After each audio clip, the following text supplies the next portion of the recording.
here. I'm waiting for everybody to come in. I decided to do a um a live today just because I didn't feel like recording a video um on camera. So let me know if you can hear me, if y'all in here.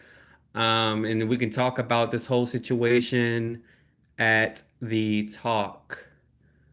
Let's see. I know this is unexpected to y'all. Let's see. All right, let me know if y'all can hear me. This is going to be a live stream. It's gonna be a live stream. Let me know in the chat if y'all could hear me. Oh wow, 16 people in here, so y'all could definitely see me and hear me about Sharon Osbourne. Hi, welcome to JOA. If you're new to my channel, please click subscribe and click that bell, baby, so you'll be the first to know when I upload. Please do subscribe and click that bell, baby. This is my channel, daily videos all the time. I'm very direct. If you're new to my channel, this is how I am. This is what I do. Um, I before we get to Sharon Osbourne, I know I've been posting some cryptic messages on my community page, and I did post about that Karen that I had an issue with at it was at a Philly cheesesteak food court in Lakeside Mall in Metairie, and I posted it on my Twitter at Jordan Jordan Show. That's JordanJordanShw. And some of y'all thought I was rude to her. She was rude to me, so I went to her level, and then I'm not. I mean, see, this is me. I can either be black or white with my personality. I'm either super nice to you or I'm super mean to you. I'm a Scorpio, okay? So I gave her respect, and then she disrespected me, which I said in the video. You have to give respect to get respect, and so I went down to her level. They asked for my phone number, upper management. Still never heard a call back. All right, so I still never really heard a call back from management. So if you are on Twitter, go to Jordan. It's spelled like Michael Jordan, like Jordan, Jordan Jordan, then show without the O. You don't even have to follow me. Just retweet. It's pinned on my Twitter. Retweet it, and it's even on YouTube on yesterday's video. You can also share it as well. So okay, so this whole Sharon Osbourne thing, I want to get to that, but I also ask icebreaker questions. My neighbor today, he threw me off guard. He was talking about something about reparations, which I've heard of, but I always thought about reparations meaning that, well, part of reparations means that African Americans getting like the same value of a dollar in workplaces. If you want to sell a house in a market, that value is also equivalent to somebody of the Caucasian race. But, I really didn't really get deeper into what reparations means in totality. And the question was, should African Americans be paid for the oppression that they ensued for 400 years? At first, I said no. And then I thought about it. I'm like, wait, I'm not really sure, because that's kind of like a tough question for me to even answer. I did some reading. The Jewish community, of course, got their little restitution pay from Germany. I also heard, I'm not really sure about Indians as well. So, I mean, I don't know. I still don't even know an answer to that question. So let me know how you guys feel about reparations. I didn't know, like, I never even heard of that, and I kind of felt like a dummy because I talk about this stuff all the time. Not specifically reparations, but things that goes on in the world. I really didn't think that people should be paid for something that went on, which I don't know. I don't know. So I'm confused. And so I don't know how you feel about that as an African American. I kind of approached a woman today at a grocery store. I went shopping and I got some food, and it was an African American woman. She was in a deli, and I asked her, I'm like, "Excuse me, can I ask you a question?" It's a political question. I don't see why it's political. I think it should just be um a social activism type of question. And I was like, "How do you feel about reparations?" And she was like, "What do you mean?" I was like, "Well, how do you feel about African Americans today being paid for what their ancestors went through?" She said she agrees with it. She was like, "Well, Indians, they got their stuff," but she was like, you got to do what you got to do. You got to live the way you want to go, and sometimes you have to live in undiring situations, but you shouldn't let that be an excuse to not be able to get to where you want to go. So that was sort of like her answer, but so that answer pretty much implied that she agrees with reparations. So this whole Sharon Osbourne situation, all right. If you're also new, I would appreciate it if you go to Patreon. Y'all know I'm on Patreon. I've been heavily promoting that. minimum is $5. Patreon.com/JOAJOA. Not only I've started doing that because YouTube is not 100%. Like it's not like reliable, and I've been through issues with them in the past. And so that kind of traumatized me in a way where I went to a major depression, and it made me stop doing it for about 6 7 months. So I appreciate it if you can at least give $5 minimum. It's just $5 literally. I'd really appreciate it if you can do that as well. So this whole Sharon Osbourne situation, I've done a whole 27-minute video on, but new stuff keep coming out and coming out and coming out. Sally Ann, patreon.com/JOA. And so what I just really don't understand is the media, because I'm sort of in the business. The media is a BS. Let me just say it that way. Media is a whole bunch of BS. In my opinion, I feel like the media capitalizes off of um, just the BLM movement, African American issues, and just people of color issues.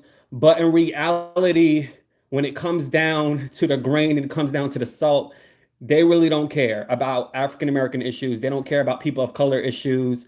I mean, ABC has skeletons in their closet. Y'all heard about Sunny Holston come out with a book, and they badgered her to the point where Sunny Holston had to hire a lawyer because they didn't want Sunny Holston to write about her experience with the woman that stank. That's what I called her, Barbara Fedita, for calling Sunny Holston low rent. Okay, so this all ties into a full circle with the talk and everything. So these companies talk about the BLM movement. They ABC, all of them, they report on stories that are about social activism and about just inequality and everything, but yet behind the scenes it's not like that. You guys saw Jeffrey Goldstein, the man who worked for ABC for almost 2 decades, leave, and his reasoning was very bizarre. You don't just leave a very nice job. You saw Hillary McLowen leave.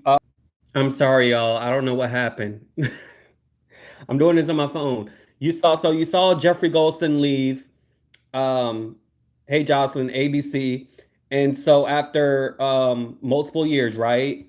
I do apologize, y'all. I'm doing this on my phone. This is why I don't do live streams, because I don't have that fancy equipment yet. Okay, patreon.com/JOA.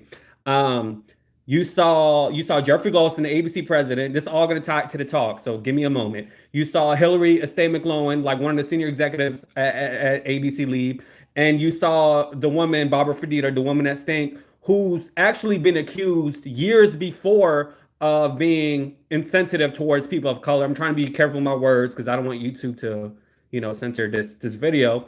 But it really didn't get caught attention until a reporter by the name of Yashar Ali. He used to work for I believe he worked for the Clinton administration, but he doesn't brand himself as a politician because now he transitioned to journalism. So he doesn't want it out there that he used to work for the Clinton administration, although it's already out there. But anyways, Yashar Ali is the person that called Sonny.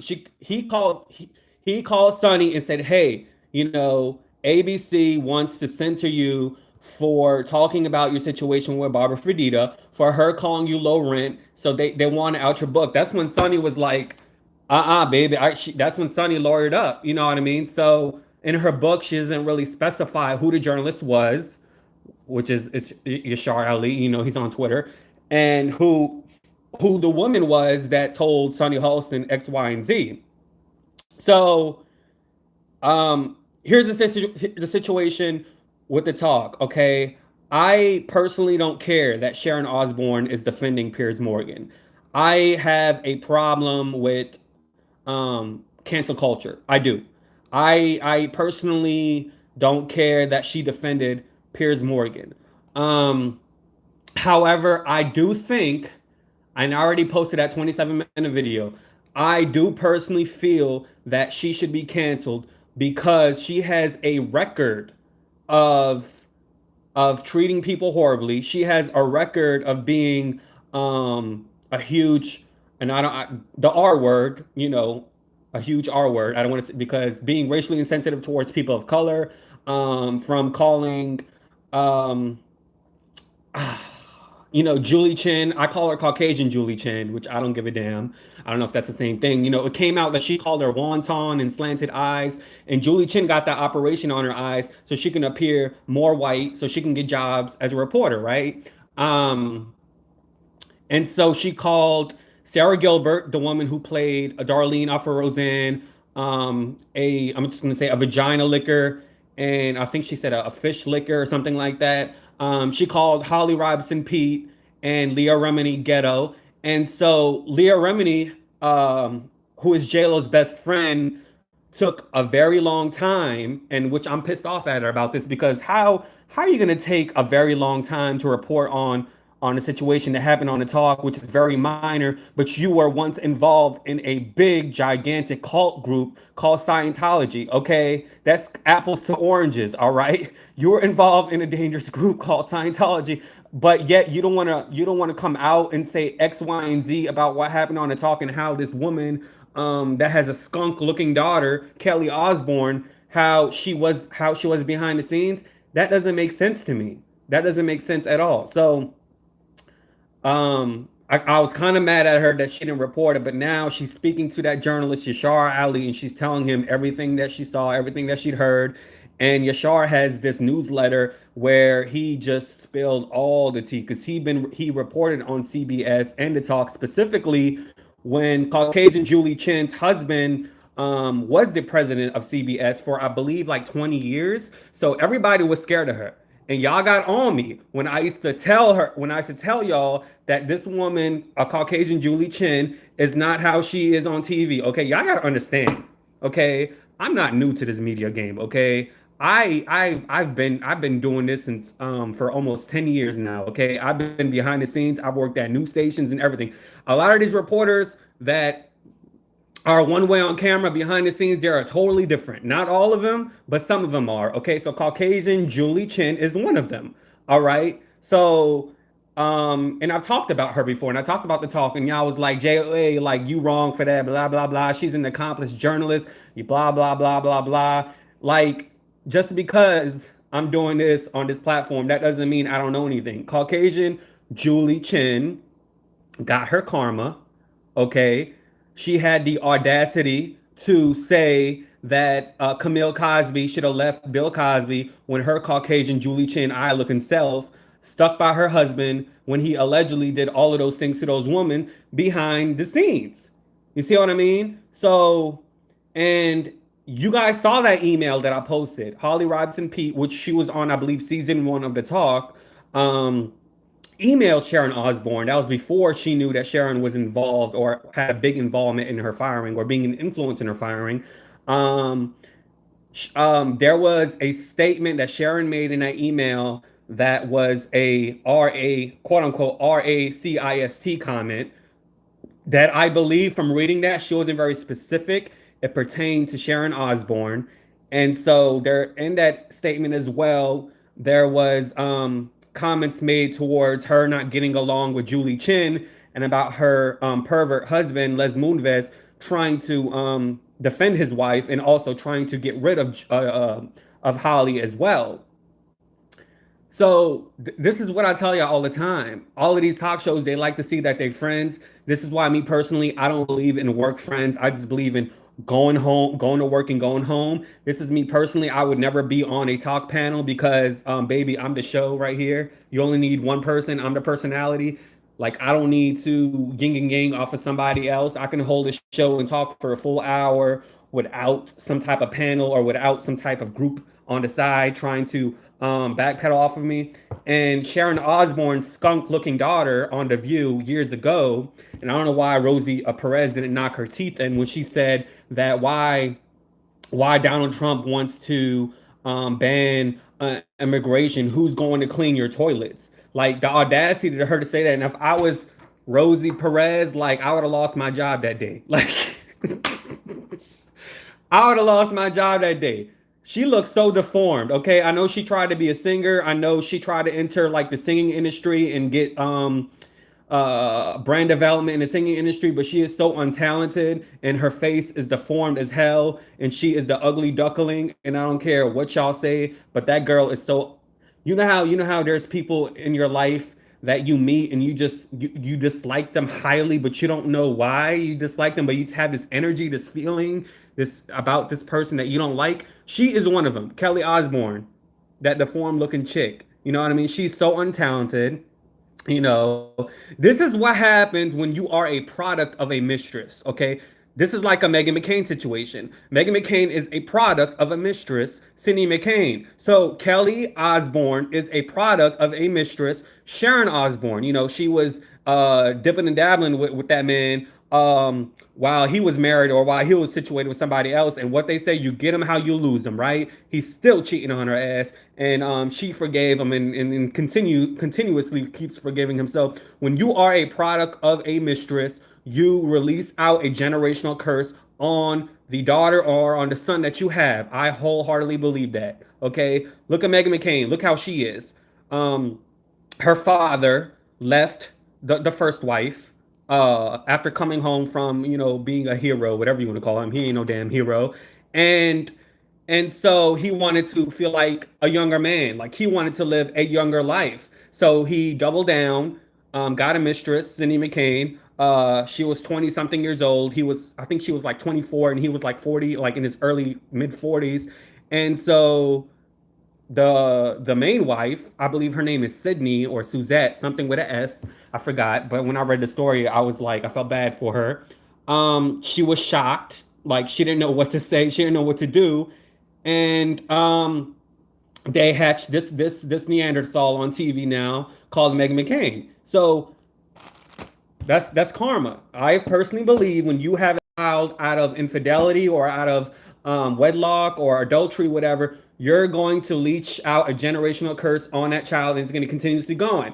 And look, she's going. Her daughter now, Liberty, is going to be a product of the marriage that they're now, because her husband allegedly, she's the third wife or second wife. The third wife, I can't find out who the first wife is, but I know who the second wife is. Okay, the first wife is off the spear. I don't know what happened. She's not on the internet. I don't know, but the second wife is there, and I got pictures and everything. Okay, and I've been holding off on this video, but I'm gonna do it. But I got pictures of the second wife. I got proof of the second wife.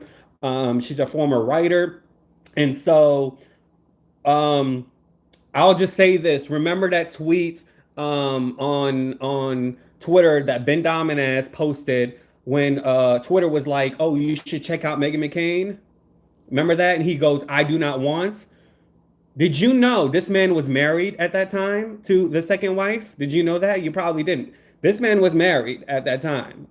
Just saying. Okay, so she is the third wife, and so she is a product of her mother, who was the mistress. I still call her Mistress Cindy McCain. So birds of a feather flock together. The apple's not far from the tree, and so I'm hoping, or at least Liberty, the daughter, and I don't like talking about kids. I'm hoping she doesn't carry that generational curse down the line that Meghan McCain has, and and that Mistress Cindy McCain started. I'm not sure if her parents were like that.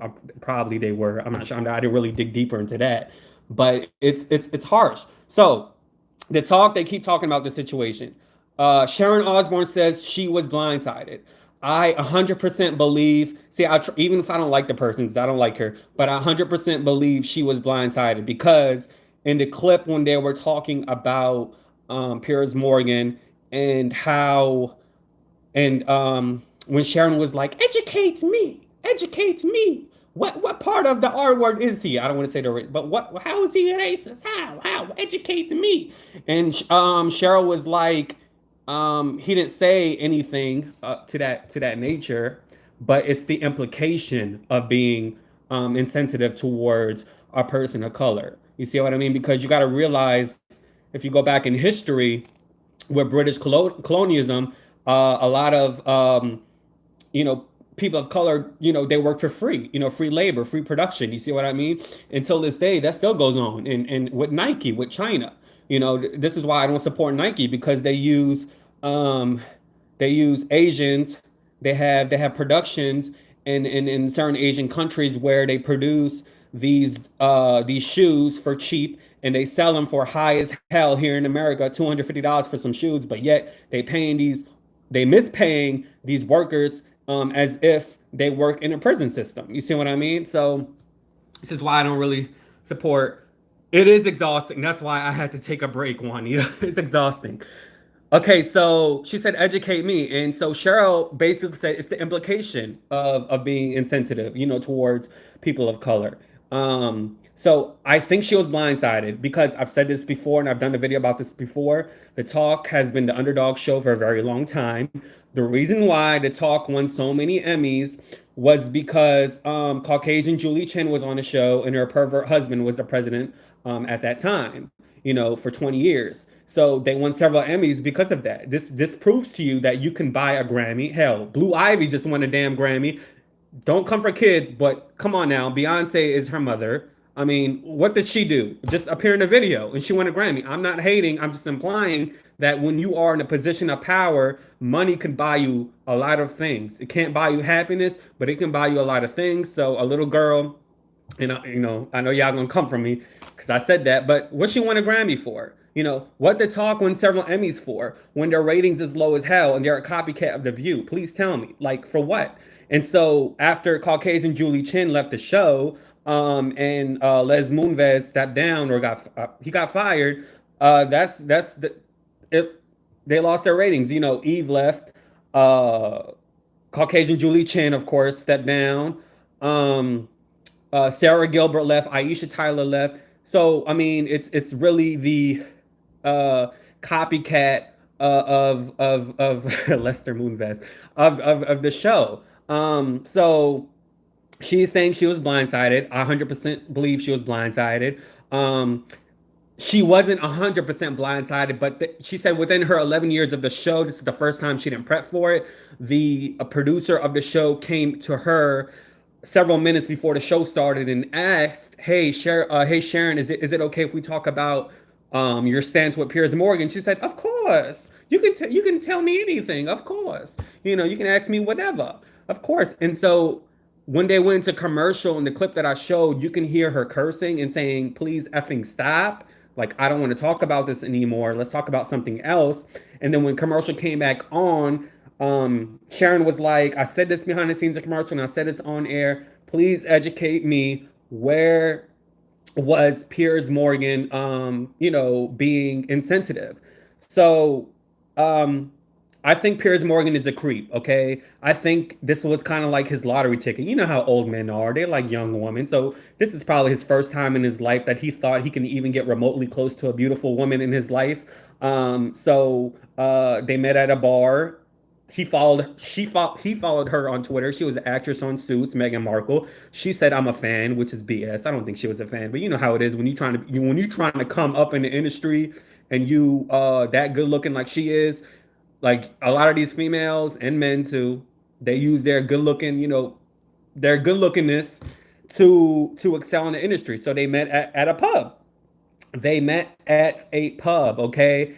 And then she took a taxi, and that taxi, I guess, took her to a party. And I'm assuming that's how they met, like Prince Harry and her, and then she ghosted him. That's the industry. Oh well. Do I think she's a social climber? Yes, I think Meghan Markle is a social climber or was a social climber. I mean, she can't climb anymore now. I think she is the equivalent of Melania Trump, um, because she was a model on Deal or No Deal, and I was like, how the hell did I miss that? Because I watched Deal or No Deal religiously. She probably was on one or two shows with Howie Mandel, with the little case number 45, drop the case. You see what I mean? And then she also applied to be a model on the Wendy Williams show. And she was an actress on Suits. So of course, I think she's a social climber. And no, but I don't think that I find it creepy, and I find it highly just, I don't know, like mental illness, on some type of mental illness ish, that he, after all of these years, is still pissed off while being married at the same time during those years. about a woman that is 17 years younger than him, a woman that is young enough to be his daughter. Like why are you so bitter? Okay, you old as hell. You look like you stink. You know how wrinkly. You know how when they get old they look like they stink and they be stinking. They have that certain scent. Like why would she want anything to do with you? I even remember when he interviewed Beyonce. I watched the full interview and he was flirting hard. Piers like black women. Let me tell you that. He may be the R word. This is why I hate when people who are accused of being prejudiced and they say, "Oh, but I have a black girlfriend. Oh, but I have a black wife. Oh, but I have a black daughter." That don't mean shit. You can still have prejudiced ways and still date a black woman or a black man and have kids. That don't mean nothing. If that was the case, let's look at history. Well, all of these past founding fathers having sex, having sex with slaves and everything. Come on now. I mean, the R word, R8 race. I ain't trying to be censored, patreon.com/JOA. It's in the description box. Click the link, $5. Just saying. Okay. So I hate when white supras use that terminology that they can they to justify their prejudice. Oh, I ain't racist. I ain't this. I ain't that. I have a black girlfriend, or I have a black boy or a woman or whatever. I'm not judging. I have a black boyfriend, or no. Number one, you either like the BBC, you either like that, or you just a man that likes the melanated skin, um, or whatever. Can I say it in the chat? You can say whatever you want in the chat. I don't care. But YouTube may spam it if it's cursed. So I personally believe um, that these media is a whole bunch of BS. That they capitalize off of BLM, they capitalize off of the African American industry for sure, and they don't care about y'all. Like Joe Biden don't care about y'all. Y'all get mad when I call Joe Biden basic because the man is basic, okay? He's basic, and I don't care what y'all look. I'm gonna say anything I want on this channel. Look, a lot of people left when I said that. I don't care. I don't do anything for subscribers or views to I may get canceled too because I'm like a Piers Morgan and everything. Like, you know what I mean? I'm gonna keep it real with y'all. Like Joe Biden is basic, okay? I cringe when the man speaks. Look, literally a whole bunch of people left when I said that. Oh well, he is. You know why? You know why I say he's basic? Um, I say the man is basic because Joe Biden is not really all the way stupid, okay? Joe Biden knows within the 30 years of being in politics that a politician who wants to run for president has not won the presidency without the black vote. That is just facts, okay? Okay, so it has nothing to do whether he is pro BLM or against BLM. It's the situation of not having a choice. He has no choice, okay? It's not like 400 years ago where he had a choice. He has no choice. I'm just letting y'all know that. This is why I call the man basic. He is no different than Hillary Clinton who says I have hot sauce in my bag on the Breakfast Club. And Charlemagne the guy just implied, oh, a lot of black people gonna think you are trying to cater to them. And she goes, is it working? He's no different than Hillary Clinton. You know what I mean? So like that's why I call him basic. He's inauthentic. Number one, it's personal for me because of where I come from, because I'm first generation. My parents are from Jerusalem, and he is not for my people rights at all whatsoever. And that's his true colors. And so he's not going to get backlash because of that, because the disparity amongst my people is very low. We don't have a voice like African Americans do here in America. That's just point blank. That's just true in the period. This is why I call Joe Biden basic, and he'll always be basic. And this is why within the past 8 years, I haven't voted. I haven't voted the first term. I haven't voted 8 years ago when Trump was running, and I didn't vote this time because both of them can kiss my ass, and that was the situation. So I know I skipped topics, but so we're talking about the talk. So a lot of things are coming out. The talk, like I said, no ratings at all. The ratings sucked ever since Caucasian Julie Chen left. The ratings were off. She said she was blindsided. I 100% believe she was blindsided. Cheryl Osbourne went on the Steve Harvey radio show. She also has a podcast.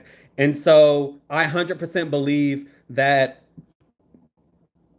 not Cheryl Osbourne, Cheryl Underwood was prepared. She went on Steve Harvey's show and she had a podcast where she addressed the situation. Cheryl Underwood knew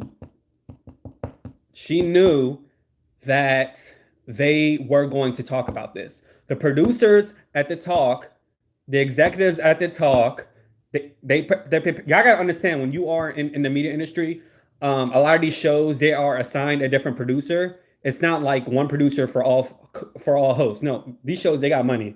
No, like each person get their own producers for the most part, and they go over the segment, right? So Sharon Osbourne wasn't prepped by that, unfortunately. I don't know how you want to perceive it. I think that's messed up that they did that. But at the same time, as a professional, as a person that's been in the industry for a long time, I felt like she should have had the knowledge and the professionalism to handle it differently. You see what I mean? Like, it doesn't matter that she wasn't prepared for a segment like this, because um, your true colors always show no matter what. You see what I mean? Like, had I been Sharon Osbourne and had I been blindsided by the situation, if I say I defended Piers Morgan and I'm put on a spot on TV, I'm going to state my case, and then I'm gonna handle my ish behind the scenes with the producers. You see what I mean? Um, I'm not going to get pissed off at Cheryl Underwood when she's speaking to me in a calm tone, in a calm manner. You see what I mean? I'm going to be pissed off at the producers, but I do think Cheryl Underwood, I do like she was prepared. Point blank in the period. Cheryl Underwood was prepared for the segment, okay? And so, and Sharon Osbourne obviously wasn't, okay? So, and you got to understand that these hosts, 90%, I feel they all knew. They all knew Sharon wasn't prepared for this, because I was reading Cheryl Underwood's statement, and she said, she's very religious, and I didn't know she was a Republican until the other day, which is okay. It doesn't matter. She's a Republican, by the way, Cheryl Underwood. And she said, she kind of was like, she was like, God put me through this for a reason. And, I kept telling myself that Cheryl Underwood, she was speaking in the third person, kind of. She was like, I kept telling myself that I'm in entertainment, that I'm a woman in entertainment, and this was all just for like entertainment and for viewerships. And, there's more to this.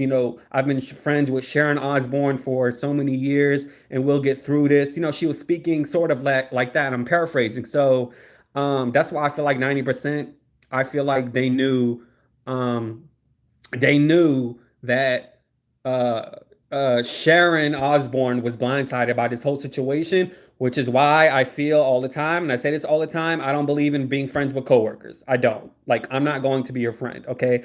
I think Cheryl Underwood is, I think she's a cool chick. I followed her. The next day she followed me back. I sent her a tweet. She retweeted it. I've talked about her before on the channel. I've said that when she speaks, you listen. She has a way of talking where when she speaks, she has this commanding essence in her voice. It's kind of like Remy Ma. When Remy Ma raps, like, I listen. You see what I mean? When she's on the stage, like, she has this presence to where when she um when she raps, it's kind of like, okay, you want to hear what she's talking about. Same thing with Cheryl Underwood. When she speaks about a certain situation, the way she speaks, it just makes you want to listen. So I've always defended her and I've always been for her. And you can check her Twitter. She has 1.1 million followers. She's following all 1.1 million. You see what I mean? So, there's not a lot of people like that in the industry, but at the same time, a lot of people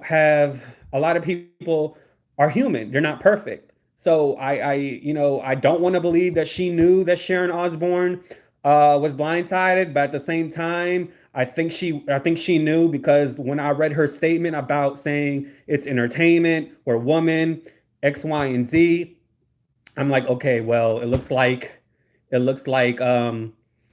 she knew that Sharon Osbourne was put on the spot. She obviously did know. You know why? Because Cheryl Underwood was the moderator that day on the show. Y'all noticed that Caucasian Julie Chen lookalike, Carrie Ann Inaba wasn't there. She was out sick. So they appointed Cheryl Underwood, which is why I don't see why Cheryl Underwood isn't the moderator most of the time, because she's been on there a long time, longer than Caucasian looking Julie Chen. You see what I mean? But exactly, coworkers are just coworkers, which you don't agree with me about.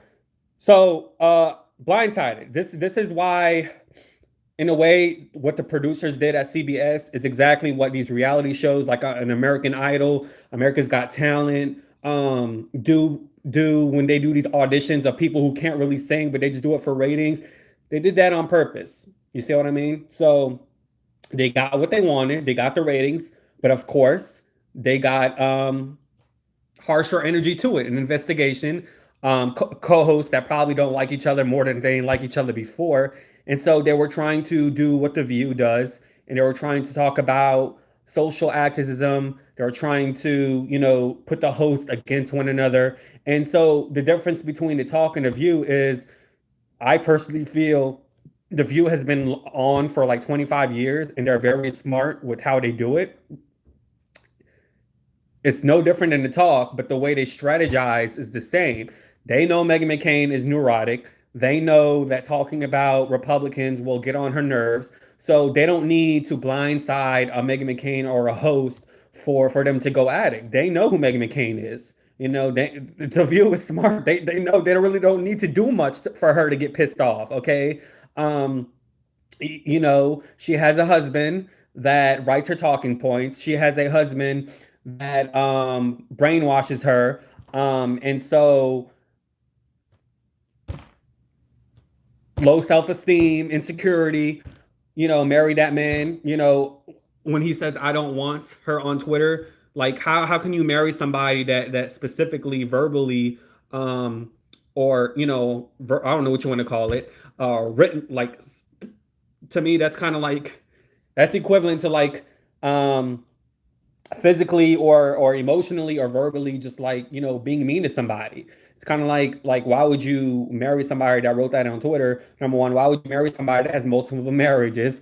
Number two, and so why would you marry somebody that has a career full of dishonesty, plagiarizing, the Washington Post, being fired and plagiarizing, and just I don't know. So that's just the whole situation. Blindsided, no. Okay, I want to read y'all questions, um, but I don't want y'all to leave because I know a lot of y'all wrote. Y'all, this is my first time going live in several months, and I've never had this amount of people on here. That tells me something.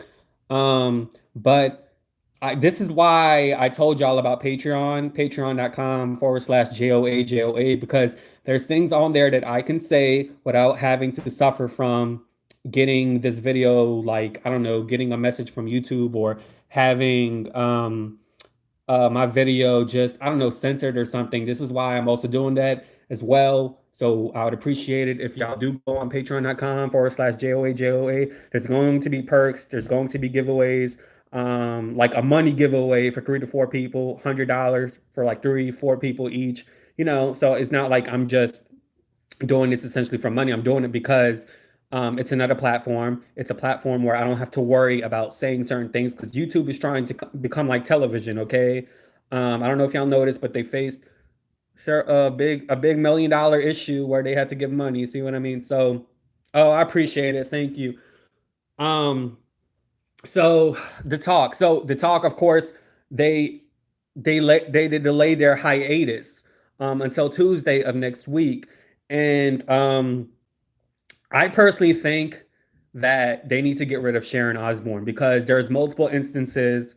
Yashar Ali, I'm telling you, he posted a whole freaking, to the point where I'm like, damn, I can't read all of this. He posted a whole like essay on just like past investigations of what Sharon Osbourne did, not only to um her former co-host, but also to people that worked outside of the talk. And I knew she was mean. I knew she was rude. I remember when Rebecca Black, the girl that was 13, she came out with a song called Friday. And she performed on America's Got Talent. and Sharon Osbourne was like highly sarcastic and rude and laughing at this 13-year-old minor performing on television for the first time in front of millions of people. And she instantly just like when the show was over, she was laughing and just like, picking on her and stuff like that. And like, so I personally feel that had she not have this rigorous portfolio of being mean to people, um, I personally feel like her situation on the talk, I feel that she should not get in trouble for it. If she did not have a portfolio of bad stuff about her, of being mean to people, of spitting, she spitted on somebody before. She was a Karen to somebody. She called the police on somebody, making a false claim about somebody. Like, you guys got to read what this woman did, okay? Spit on somebody that was Iranian American, like almost my people, and said some bad stuff about them. Like, this woman is crazy, okay? Had she not have this rigorous like portfolio of being mean and prejudice and everything, then I would say she should not be canceled, because I think cancel culture is toxic. You see what I mean? Like, um, I don't watch TV for polished toast. I watch TV for entertainment. This is why I feel like I never think somebody should get fired from a job. Like the girl who pissed me off yesterday, like I'm not for one to get them fired, but I'm literally trying to get her fired because I may regret it, but I'll regret it later, because like I'm just tired of customer service not being at it at what it was years ago, and people thinking that they can treat people however they want. However, all I asked was for my refund. That's all I said. She could have just said, "Okay, sir, go to the nine. She'll give you a refund." That's it. She didn't do that. She said, "I just put these gloves." Y'all didn't see this on the video. She's like, "I just put these gloves on. I only touched 3 sandwiches." I don't care how many sandwiches you touch. It takes less than a second for you to get your gloves dirty. I'm not about to eat my sandwich that you grab like you choking a squirrel. Um, After you pulled your pants up. I'm not about to eat that. And then it's $15. I'm not about to eat that. And so not today. My payment is not going towards your paycheck today. I want my refund. So all I said is I want my refund. That's it. And she got mad. She wanna act like she from the hood. She wanna act like she about that life. So I said what I said, and and this is just how I am. I'm either black or white. I'm either super nice to you, or I'm gonna be a total dick to you. Take your pick. You know what I mean? So the other day I went to Applebee's. I tipped my waiter $27. Okay, my order, I got a 2 for 20 for the first time at Applebee's. My steak was very rough. I couldn't cut it. And so the waitress was like, "What's wrong?" She was like, "Why are you not eating?" I was like, "Because it's kind of like rough and it's hard to chew. But I don't want to be calm." She was like, "No, baby, you good. Like, you paying for this. I'm gonna make sure I'm gonna take it back and I'm gonna get you another one. That right there made me tip her over my total amount. Over my total amount. You see what I mean? So it took that one little generosity, one some generosity. Like 20, like I tipped really well. Like, my order was a 2 for 20. Okay, y'all know Applebee's 2 for 20. Okay, this is my first time getting it, but $27 tip that I gave her. She was like, my total was $32. She was like, "Why are you giving me $60?" I was like, "Because the rest is for you." That's why I told her that. So like, um, it's on Twitter. Y'all can look at it. They contacted me. I still haven't gave them a call, gave my number, but I'm trying to get her fired because somebody need to learn how to treat people. All I asked was for my refund. That's it. And then she wanted to give me all of this attitude and stuff. So, um, like, no, you don't treat people that way. So, but yeah, so like this whole, I personally feel like she needs to be off the show because of her rigorous portfolio of treating people like horribly. Um, when Caucasian Julie Chen uh was on the show, everybody was nice to her. Like everybody kissed up to her and everything. There was an email that Holly Robinson Pete sent to Sharon Osbourne before she found out that Sharon Osbourne was a part of the firing. And so she talked about Julie Chen. She talked about how Les Moonves and Julie Chen like wanted her gone. And she talked about how CBS, the network, were trying to dissuade her from other opportunities. Y'all have to understand, when you sign for a talk show and you get fired, you more than likely signed a contract under a clause, which means after you leave the show, if you get terminated, I'm not sure, I'm not a lawyer, but after, if something happens to where like you get fired, you can't sign to another network within a certain amount of time, and usually that time takes a number of years. Look at Tamar and Lonnie Love, Big Lon. Let me get on her big ass. Lonnie Love had the audacity, um, she hosts this other show on E called Nightly Pop. Don't sit there about the talk. Don't sit there and talk about supporting black women when you're a big black ass gonna try to get another black woman fired. Like you don't do that. Like I hate fake people like that. I hate that. Um, one of the women that I followed about her book, Baby Smith. Like I read her book and then she tweeted, "Oh, I love the conversation you had with Nina Parker on E about supporting black women." I replied to that, and then I had Lonnie Love in that tweet. I was like, Lonnie Love ain't shit. Like she tried to get Tamar Braxton fired, and so that's the same situation. Like I don't like fake people like that. I don't. I don't tolerate that shit. And I even tweeted her one time.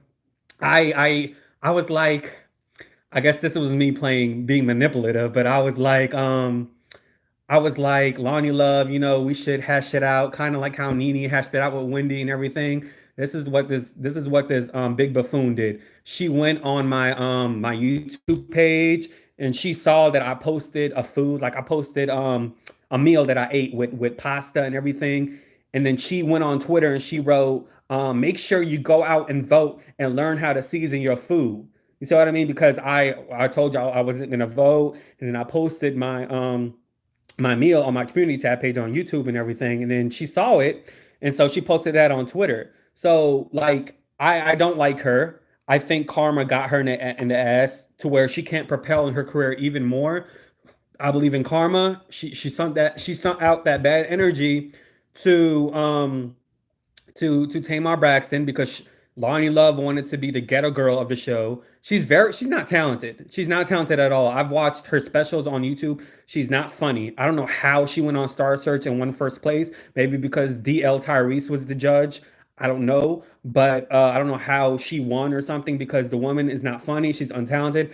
I don't like snakes. I don't like people who are nice to you in front of you and then go behind your back and say that you are a liability of the show. Tamar hasn't been on the show for a significant amount of time and the ratings are well. She got hurt. Now she's a liability of the show. And so on and so forth. And so, like, I just don't like people like that. So, this same situation happens all the time in women. Like, women in the entertainment industry have this stereotype and this curse that says that women cannot work with one another because they don't get along. It happens all the time in music where people put women against each other to sell records, like Monica and Brandy, like Kelly Clarkson and a Christina Aguilera. Like they had that same situation where Christina Aguilera wrote a song, Miss Independent, for Kelly Clarkson during her beginning of the career. And Kelly Clarkson specifically told the label, why did you guys not tell me a female wrote part of the song? The label responded to her and said, because we didn't want you to know that because, women don't really like each other. They don't support each other in the industry. So like, you know what I mean? So like she talked about that on her talk show and she had Christina Aguilera on and she's like, why would you not tell me that? Like I'm a fan, I love her and everything. So like it's capitalization, it's profit, to have people beef, a Nicki Minaj and a Cardi B, a Remy Ma and a Cardi B, a Tamar Braxton and a K Michelle, a Tamar Braxton and a Lonnie Love. It's profitability for that hatred. But what I don't understand and what I would never get is when somebody is nice to you in your face and is a total snake behind your back. Like here's a situation. What's for you is for you. If it's your job and if it's your destiny and your purpose, because everybody on this channel, everybody that's watching me right now, everybody on this earth has a purpose. It is your job to find your purpose. If Big Lawn did not find her purpose and she felt that she can try to crucify another woman, not only another woman, but another woman of color, then baby, you haven't found your true purpose. Like you haven't found it at all. That's not your true purpose isn't being funny. It's not being a star of the show. You wanted your own talk show. You were signed already to a production company called Telepictures. you wanted your talk show. They didn't want you to have it. They wanted an all panel woman of color show. You are not you that's not your purpose to be a solo host. That's not your purpose. That's not your calling. So for you to get pissed off because most of the views while Tamar was on was over 2 million views plus more, for you to be humiliated and what's the word, intimidated by that, to the fact that you want to send emails or go behind your back. And I believe that she doesn't have the power to get someone fired, but you have a big influence. Same thing happened with Sharon Osbourne and Holly Robinson Pete with Leah Remini. She has an influence, and it worked. It happened. You see what I mean? So I believe when you tell somebody a situation, when you go to HR and you tell somebody a situation that happens, that situation will be a stain in their brain, subconsciously in the back. And then if you have issues like you having to leave a show, you having to leave, or just some minor thing happening behind the scenes or whatever, then yeah, that issue is going to grow. That seed is going to grow into a plant. That plant is going to go into a tree, and that's what the situation is going to be. So like she's not talented. Like, and I just don't like people like that. I hate people like that. I do. Like, it drives me crazy. This is why I don't have friends. I don't believe in celebrity friends. I don't believe in YouTube friends. I don't, because I just don't have time for just all of that nitpicking and like you getting a certain amount of followings, now you feel like you can't reply to somebody or BS. And I had situations where someone that just has a big following did that to me as well. But I'm not, I mean, and I thought about like doing a video on it, but I'm just like, that's their problem. That's not my problem. You see what I mean? So it's like, dude, like that's not your purpose. You see? So she's like, I don't know if y'all noticed on the reel, but that page don't even make 50,000 views in a day. Like, it doesn't. That page probably makes 5 to 20,000 views on a good day. On a good day, it makes 5 to 20,000 views. That page used to get 1 million views in literally 2 days. Back then, when that show was popping. But now they wanted to change their format. They wanted to become like The View. They have an Adrian Bailon. They have who else is on that damn show? A Garcelle Bouvet, Alana Love, people that have no expertise in political terminology, on social activism, and all of a sudden they're political commentators. Adrian Bailon, the alleged mistress, all of a sudden a political commentator on the real. Like, I mean, like, you can't change like that and um expect people to be fixed on a new platform. You can't do a 360 on a show within it, and within, like, all of a sudden you can't do that. Like, that show was like a laid back, kick back, women chatting, being relatable and everything. Chris Brown put them together. Once he came out about Adrian Bailon sleeping with married men and called Braxton a trout mouth, they changed their whole platform. They no longer talked about celebrities. They used a celebrity situation, and then they used it. In a general perspective, or they used it that's in relation to their lives. You see what I mean? They stopped being a Wendy Williams, and then once Chris Brown came out and called what he called Tamar a trout mouth, and looked like somebody that looks like she looked like her face looked like a Muppet or something. They changed everything. You see, they changed their whole, because they couldn't handle that. They couldn't handle the scrutiny and all that stuff. So, and then they changed their whole platform to talking about politics and everything. And they have no experience about politics. Half of them haven't even finished high school. You know what I mean? So I don't understand. I just don't understand, and this is what you get for trying to get another black woman axed from the show. This is what happens when you put bad energy on somebody else. I believe in karma 100%. It comes right back to you, and I personally feel like that show needs to be cut off air. I'm not really sure why it's even on air. The Real, and so they paid Tamara Mowry like $3 million a year, just sitting there, not talking or anything. Shit, I would take $3 million a year talking. Hell, um, I would take $3 million to even spew my political views. She never even talked about her politics because her husband, who retired from being a journalist or retired from being a journalist, but is continuously on Twitter acting as if he is still a journalist, is continuously on Twitter denouncing um the annexation of Trayvon Martin, saying that it has nothing to do with race relations and saying all of this bullcrap. I don't even know why this woman who claims herself to be a black woman is married to a white supra. I don't understand that. The Trayvon Martin case is 100% due to profiling. It's 100%, no doubt. That man had no right. That man was told to stop following him, but he just, I don't know, continuously followed him. So I just don't understand. And I don't care if she's a conservative, and she is a conservative. You know, Larry King, God rest in peace.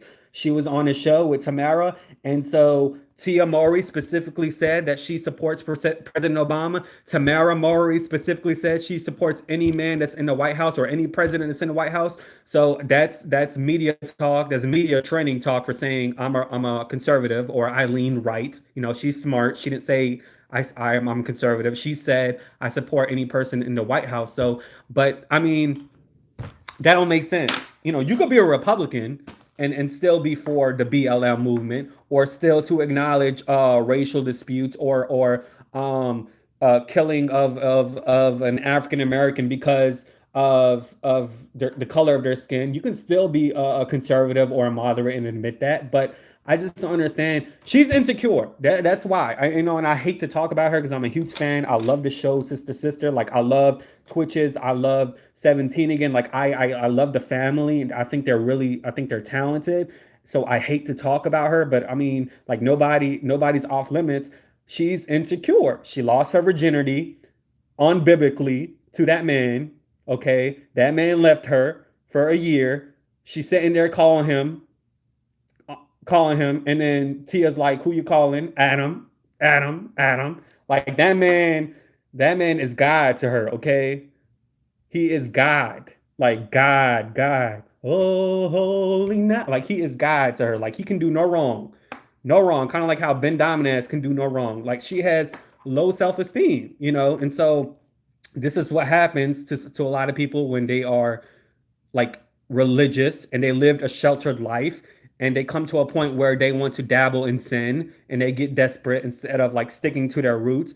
You get low self-esteem. Like, she didn't want to follow the Bible. All of a sudden she wanted to have she wanted to have she wanted to dabble in sexual intercourse with a man before marriage, and then she thought in her mind, this is who I need to marry, like, no matter what. I don't care if he's a white supra. I don't care if he leans radical right. This is a man I need to marry because I had sinful sex with him. That's what that was in her mind. I had sinful sex with Adam Housley, so I need to be married to him. I'm calling Tamara, who you on the phone with? Adam. I had sinful sex with him, so I need to get married to him. You know? So that's that's her thinking. Am I wrong? Like, am I wrong to say that this woman lost her virginity at the age of 20, what, 28, 29 years old? She wanted to dibble and dabble and sin because all of these other men were either gay or what she called people that smoke or had brownies. That's kind of like a breaking point. That's a bad person. Okay, am I wrong to even, or am I not right to say that she decided to go against her standards and she had sexual intercourse with a man, after dating him, I guess, for 5 years, which is okay, whatever. And so now she decides, since she dabbled in sin and she was with this man for several years, I need to have sex with, I mean, I need to get married to him. Am I wrong to say that? Is that wrong? I saw a tweet on Twitter. I'm not sure if it's right or wrong, but years ago, BET said "Happy Birthday, Tamara," and they did not include Tia. I'm not sure if that was a Photoshop tweet. Probably was Photoshop, but I thought that was hilarious. But I mean, am I wrong to say that she's insecure or she has low self-esteem, like to lose her virginity at the age of 28 in sin? Because I don't believe in the Bible, but in sin, and decided to have sexual intercourse, and then the man leaves her, and then she's continuously trying to call the man and get married. Like, is that wrong to even imply that you have low self esteem? That you are with a man that doesn't really align to your that really doesn't really align to your values, because I don't understand how you could be married to a man that thinks that Trayvon Martin's case had nothing to do with race at all whatsoever. I just don't understand. But you call yourself a black woman, like, I just don't understand that. I don't. Tamara always rep the culture. That's why she is No, you mean Tia. You got them wrong. Tamara's with the mole. They don't look alike to me, so I know them apart. I mean, I now know them apart. Tamara is the one that's with the mole on the real. Tia is the favorite black woman that was on the game, BET. That's Tia, That's the one that's the favorite. So so and I don't like talking about it because I'm a fan. Like, I'm a huge fan. I love the family. I think the family is awesome. And she reminds me of Tamara does. Tamara reminds me of a sibling that I have that is that is actually way more religious than Tamara is, if that's even possible. But so it's very freaking like hard for me to talk about somebody that lived a sheltered life because I'm a huge fan, you know. Like I said in that show, I love the show and I love their other stuff that they were in. So I don't, I think I I think that was crazy. And then but she had taste of being black when the magazines back in the day they didn't want her to be on the magazine. She had a taste of being an African American because they felt that being a black woman or a black person you can't sell. So she had the taste of not being a conservative. So a lot of y'all got pissed off at me when I said I like Candace Owens.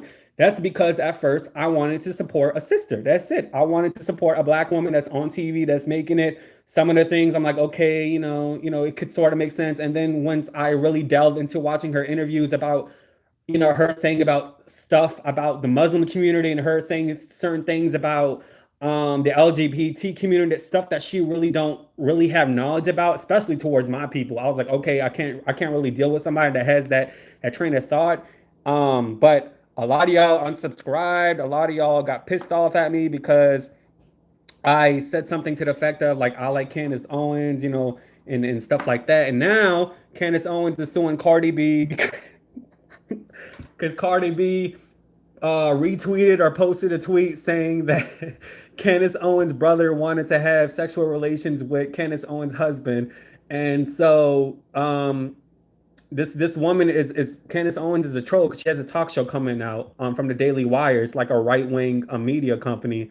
She has a talk show about to come out. So she continuously tries to troll Cardi B, and Cardi B is giving her the time of day because I don't know why. I don't know why Cardi B is doing that. But some of the things she say is I can see it being true. For instance, she did say that Biden gave Cardi B the interview because Cardi B fits the stereotypical black woman, person of color type that has no knowledge about politics, that really can't tell a cognitive, mental, disabled man questions that he can't answer. Okay, I do agree with Candace Owens when she said that because I do believe Joe Biden is a mentally, cognitively disabled. I don't know if y'all watched that interview with him on Anderson Cooper. That man was leaning right. Okay, he was doing the right lean. He was doing the right lean, reading that teleprompter. Like I'm like, I was like, what is Joe Biden doing? So, um, a lot of people they're waiting for him to have a press conference. And y'all got mad at me that I said that he shouldn't be prepared for a press conference, or I said something to the effect that he shouldn't read a teleprompter. No, you should have notes. You should have. That's fine, but you should take a question without you knowing about it. These other presidents do it. Hell, Kayleigh McEnany does it with her white little binders. Like, why can't Joe Biden do it?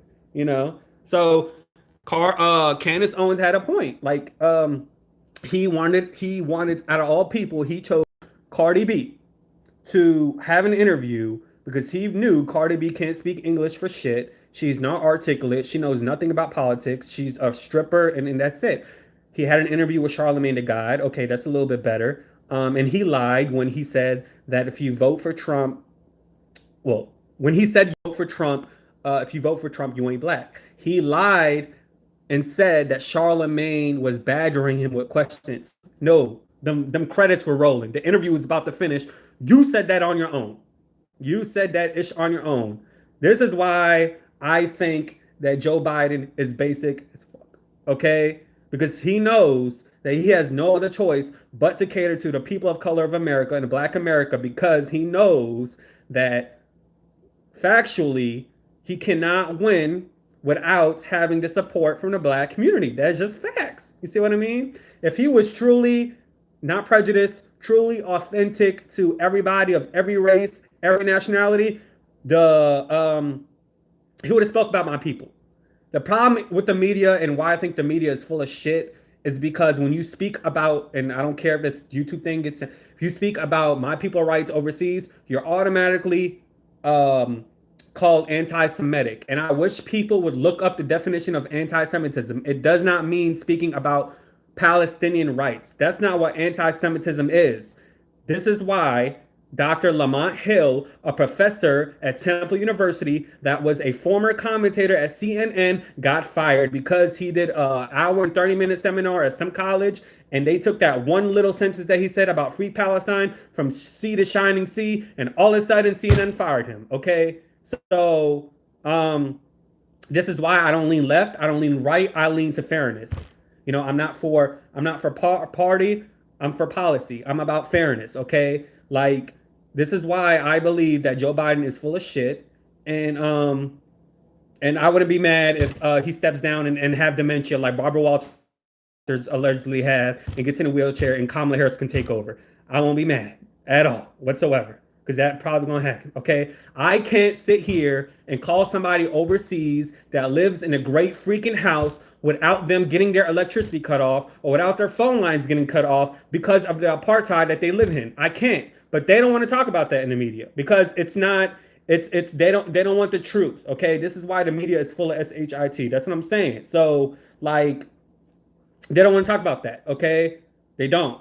A lot of these law enforcement officers they get trained from people overseas. The knee to the neck, the George Floyd experience is nothing new to Palestinians overseas. A lot of these police forces are trained from people overseas. Okay, they got that shit from them overseas. That stuff is not new to Palestinians. They face that shit on a daily basis. Okay, every damn day. Okay, so and what I like about Dr. Lamont Hill, I'm not sure if you are familiar with him, but he is a professor at Temple University.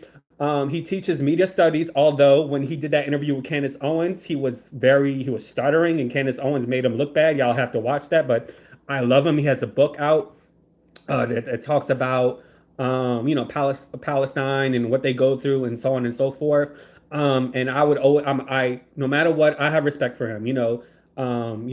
It's already a stigma to be a man, to be a black man, not only a black man, but to be a black man in media to try to get jobs, and for him to even add another stigma, quote unquote, to him to being for Palestinian rights. I have huge respect for a brother that does that. Okay, so he's very smart. He spends times overseas. He spends time doing Middle Eastern research, and I have respect for somebody like. Now, I'm not saying that Palestinians are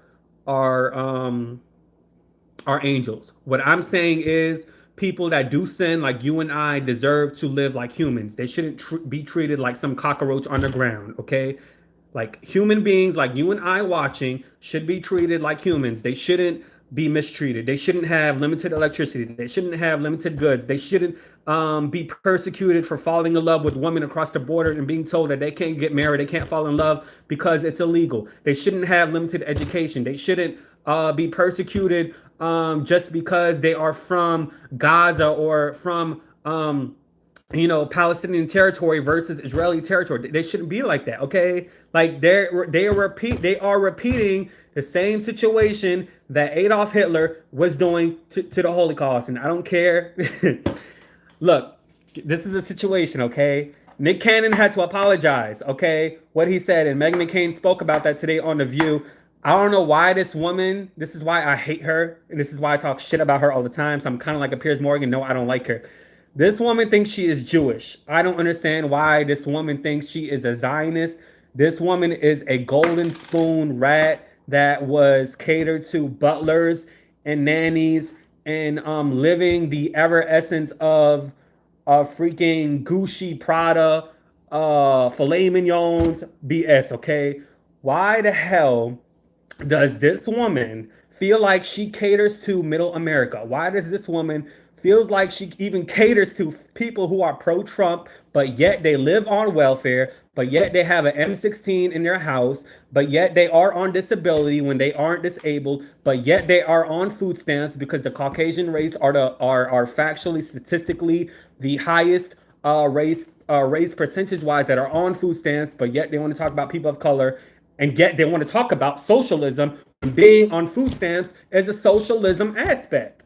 I don't understand that. So why I don't understand that, and I don't understand why this woman that is fed with a golden spoon think that she relates to people who are within the low socio-economic class. I don't get that.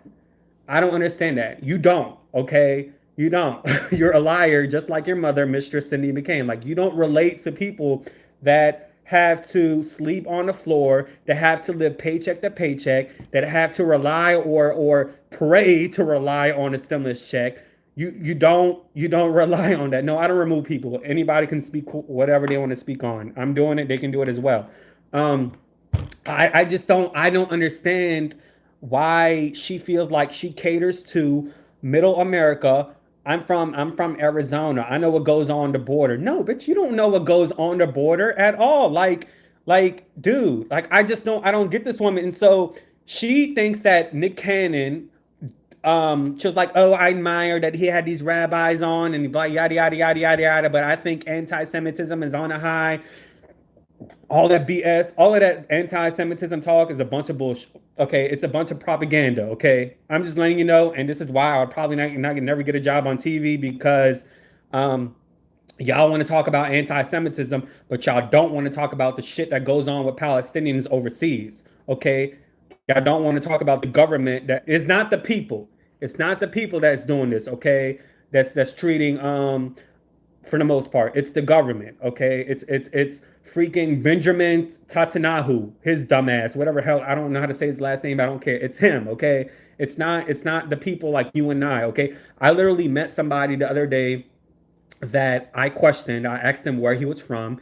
He said he's an American, but he lived in Israel all his life. He's Jewish, a Jewish guy. So I simply asked him, okay, why does the media spew anti-Semitism? Why does the media not talk about the truth and everything in the whole that goes on in Palestine about Palestinians being treated like how black people are treated here, about Palestinians having limited goods, limited housing, can't fall in love with a person that's across the border because it's illegal, about them not being able to travel all throughout the whole skirts of Israel because it's illegal, about the prison system. Why does that not being talked about the media? He was like, because it's all propaganda, which I knew already, and it's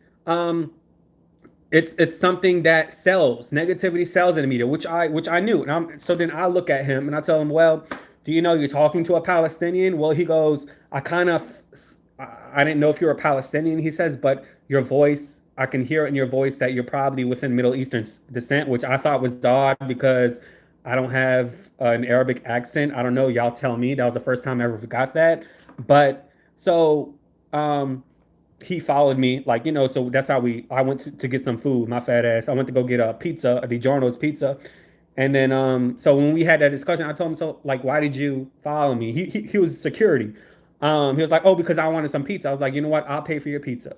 I bought him a pizza, the pizza that he wanted, and I gave it to him when I left. You see what I mean? So it's propaganda. That's what it is. It's propaganda. Okay, that's what it all. So the fact that this woman is on television spewing anti-Semitism, what Nick Cannon said, Nick Cannon believed that 100%. Okay, the only reason why Nick Cannon apologized was because he was about to get a talk show with the same production company that when he got Dead Mercury, that he had Wild and Out, that he had Masked Singer. What he said, he felt that to the core. Okay, like Nick Cannon felt that to the core. I'm just saying. Okay, like what he said. Come on now. I mean, I'm not saying that anti-Semitism doesn't exist. I'm not saying that I'm not saying that at all. What I'm saying is, if you want to talk about anti-Semitism, and if you want to talk about inhumane Jewish treatment, let's talk about the full circle. Let's talk about black people mistreatment. Let's talk about Palestinian people mistreatment. Let's talk about Asian, the rise of Asian American mistreatment. Let's talk about people in general, okay? Don't throw out this propaganda bullshit that caters to the media, that caters to people, or caters to cancel culture. Let's talk about facts. Let's talk about everything. You see what I mean? Let's be inclusive to everybody. Um, so, so, yeah, so Nick Cannon had to fall in line with white society, just how Steve Harvey fell in line to white society. But when he had Monique on that talk show, okay, you know that interview with Monique? That interview was an hour long, but they broke it up to like 15 minutes, okay? And Steve Harvey reasoning as to why they didn't air the full interview was because so he can protect Monique. Monique responded and said, "Well, what are you trying to protect me from? Like what I said has nothing to be protected from, you know." Basically it was to protect Steve Harvey because Steve Harvey was saying white people, white this, white that, and we saw some of it. We saw a little clip of it. Remember when he said, "Your husband can't come out here. We black out here. Your husband can't flex the way he want to flex out here." Remember when he said that? You know, and that aired on national television, right? Cut to, you lost your talk show at NBC. The way you found out you lost your talk show was the way I and you find out through the blogs, okay? They didn't have a meeting. They gave it to Kelly Clarkson, who's doing really well. You lost your NBC big shots. The way you found out was through the media, not through a meeting with NBC, okay? You lost your talk show. The way you found out from your firing was through the blogs, okay? You lost NBC and you lost Little Big Shot. His talk show on NBC was number 4 in the Nielsen ratings. His talk show was doing really well. 7 years on, why are you going to lose a good talk show? Like, you know, like with great ratings. That's because you didn't fall in line and you said what you said on national television. So, but, you know, you said you edited it out, but apparently you didn't edit out everything. He edited out most of the shit, but they heard him. They heard him back there. Like, we didn't hear everything, but the people in the back, the people that signed his paycheck, heard everything. Okay, in the office, they heard everything. All right, so that's how he lost those talk shows, and now he's on Facebook doing Ask Steve. But he'll be all right. He got Family Feud. He got books and everything in the radio show. Okay, so like Oprah is no different, okay? I don't even want to get on Oprah, but I'm just saying you can't tell me you knew Harvey Weinstein for all these damn years and you didn't know about this his antics. You can't tell me Katie Couric about Matt Lauer and how Matt Lauer was the way he is, okay? You can't tell me that, okay? There is no way. Okay, David Letterman was smart with it. Okay, he had his own situation, but he paid that shit behind the scenes. Okay, he handled his business behind the scenes. He didn't want that out in the media. David Letterman was like, not today. He paid those people off allegedly. Like David Letterman was like, you know. So there, in order to have power, it comes with a price. In order to have power, it comes with sacrifice as well. So it's either you want to be, this is what I say on my channel, it's either you want to be a Monique or you want to be a Steve Harvey.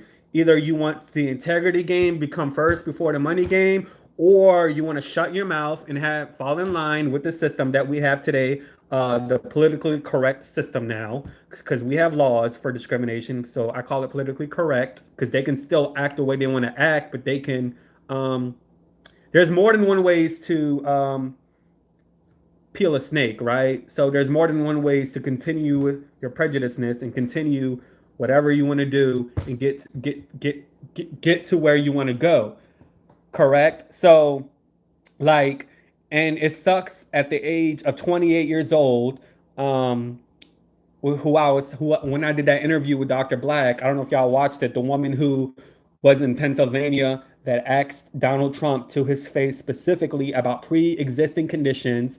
And she said, "Stop. Let me finish my question, sir." Okay. I have the interview up on my channel still. I interviewed her and I told her, I'm like, it sucks that we are in 2021 and I am 28 years old and my whole life television and music was my friend. Like I want to be a singer and I want to be a talk show host. And the fact that I have the thinking in my mind that I can't be on television because of where my ancestors come from is really saddening. Not to say TV is going to be where it is like 10 years from now. I mean, that's a whole debate. I don't like no, I don't know, like, but social media is really taking off and stuff. So I mean, I'm not really sure if TV is going to be the thing now. Everything's on Netflix and digitally. Everything is on your laptop, your phone, whatever. But but still, like, who owns Netflix? Okay, Monique situation. So to even for me to even think that, we have a lot to work to do. We still have a lot of work to do. And I think that's insane that the my heritage lineage, instead of my morals, instead of my characters, instead of my talent, instead of my resume, what I bring to the table, that doesn't matter. What matters is my look, where I come from. I'm black, whatever. I'm Palestinian, whatever. You see what I mean? I'm not white. I'm not the typical Ryan Seacrest. I'm not the typical I don't know. I don't know who else that you guys want to call Jimmy Fallon, Jimmy Kimmel. I'm not the typical look of that. So I was proud when Lily Singh, who's a YouTuber who landed that show on NBC, took Carson Daly show. She's the first, and it's sad to say this, but the first Indian talk show host on television. That's crazy to even say that. Someone that's from YouTube, who's been doing YouTube since 2010 till now, and she gets the following she gets a show. I mean, at 1 something in the morning, but hey, it's a show, it's a start, right, on TV. So it's saddening to even think that it took all this time for somebody that's within Indian descent or whatever. Because do y'all notice all of these daytime shows are full of white people? I'm just saying. I mean, not only just men, but just white people. Jimmy Fallon, who's awkward as hell. Who else? Seth Meyers, who I love. I mean, I'm sorry, I love Seth Meyers.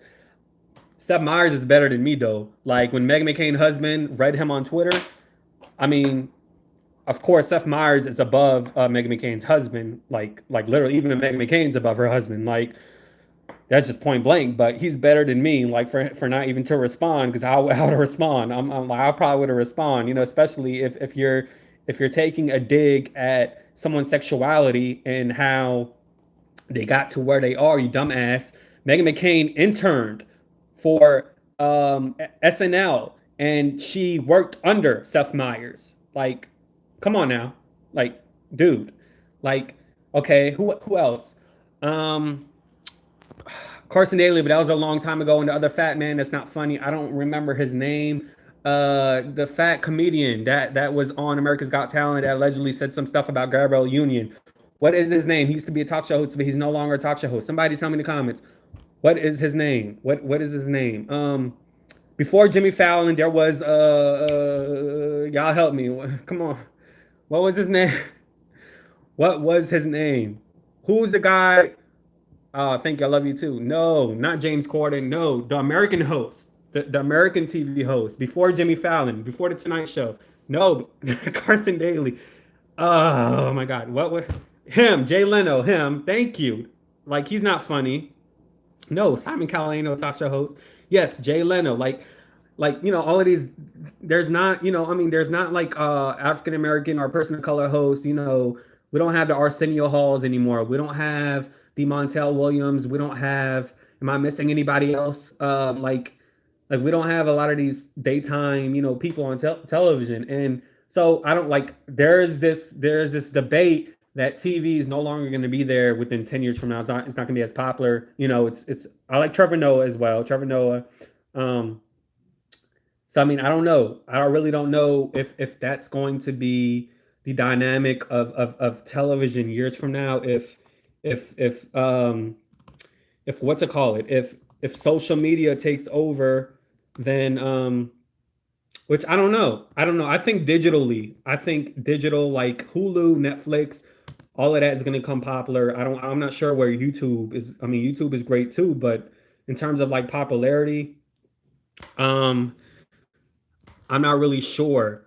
But yeah, Seth Meyers, look, I'm mad at y'all. Not one of y'all went to Patreon. Patreon.com/JOA. Not one of y'all heifers went on. Yeah, record labels no longer really exist.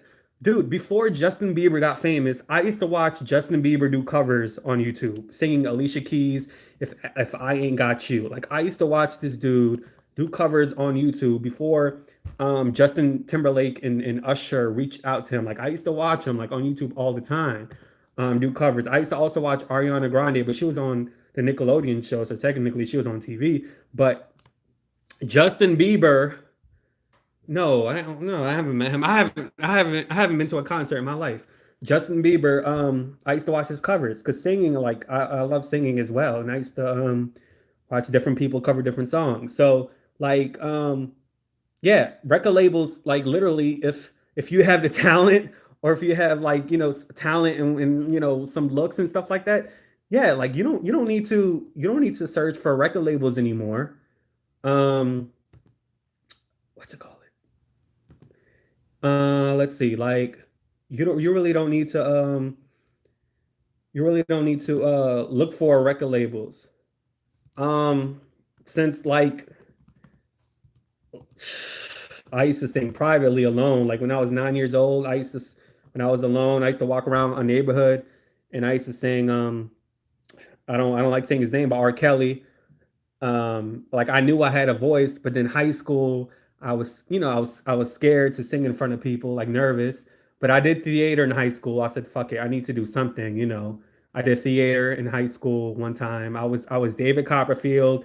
I was what is his name? Tiny Tim, and some other, little other parts. I used to do extra work as well in high school, and like at 10 years old, 9 years old, I used to watch the news. I thought I was going to be a news reporter. I interned at a news station. And after I interned at a news station, I decided that being a news reporter wasn't for me because I can't go to a story and just report on a story. I'm not a robot. I have opinions on situations, clearly, as you guys know about me. So I decided to stick at the college that I um, went to.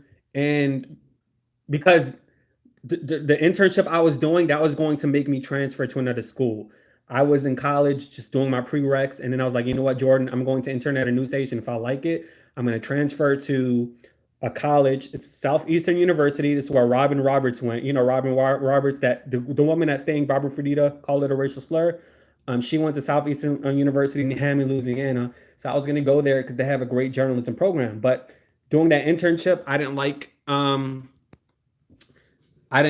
the news field at all because I don't know, I felt like I was hiding my personality. You see what I mean? So I decided not to take that route, and I decided to major in something that's close to it because the school that um, I went to University of New Orleans. Um, that program, journalism program, was cut. I think because of Hurricane Katrina or something. I don't know why they just cut that program in 2007.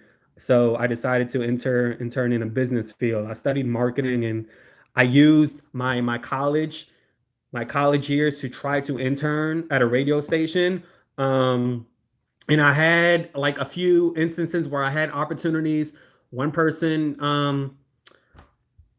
do y'all know who Kid Craddock is? Kid Craddock used to have the show. Rest in peace. He used to have a show. I think it was in New York. He still has it, but I don't. Of course, he's not alive anymore.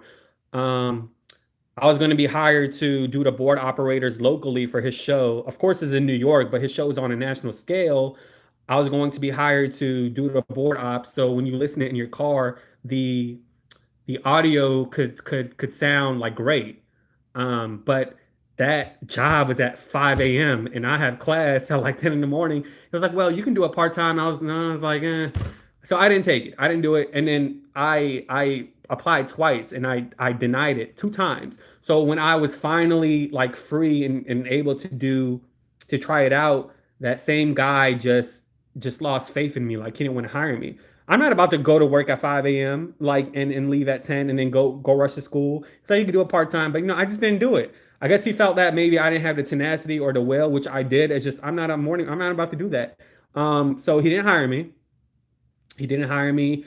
He actually saw me one time trying to get my way in, even after graduating, try to get my way into like doing something in entertainment. There's like a jazz type of jazz. It's called WGNO here in New Orleans. They do like jazz and music and everything. It's not really 100% entertainment because they also cover news, but they delve into like like creativity and stuff like that. So I got my way into the door there freelancing, but like that legally that wasn't probably or like a lot of these news stations they don't want you to work without being in college because they can face lawsuits. A lot of these people think that they have the entitlement of suing a station if they don't get paid what they're for. I'm not that person. I'd work for free. I'd volunteer. So they try to be careful and have these people in school. So yeah, he saw me at an outing and he looked at me, but I came to the realization that I don't know. Like I graduated in 2016, and after I graduated in 2016, I'm working at a Taco Bell. I'm working at a Sonic. I'm working at these menial jobs, literally from 2016 to 2020, 9 months ago. Okay, I'm working at menial jobs, right?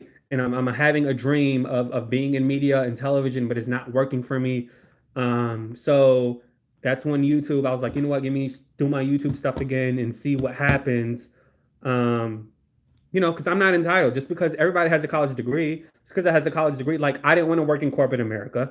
I even I was like, I gave in and I decided, you know what, I'm gonna apply at corporate America. Like literally last year, I did that, and I was considering it. But I didn't get the job. I guess so. This is what I mean when I say what's meant for you is for you. You see what I mean? I kept so like I didn't get those jobs. You see what I mean?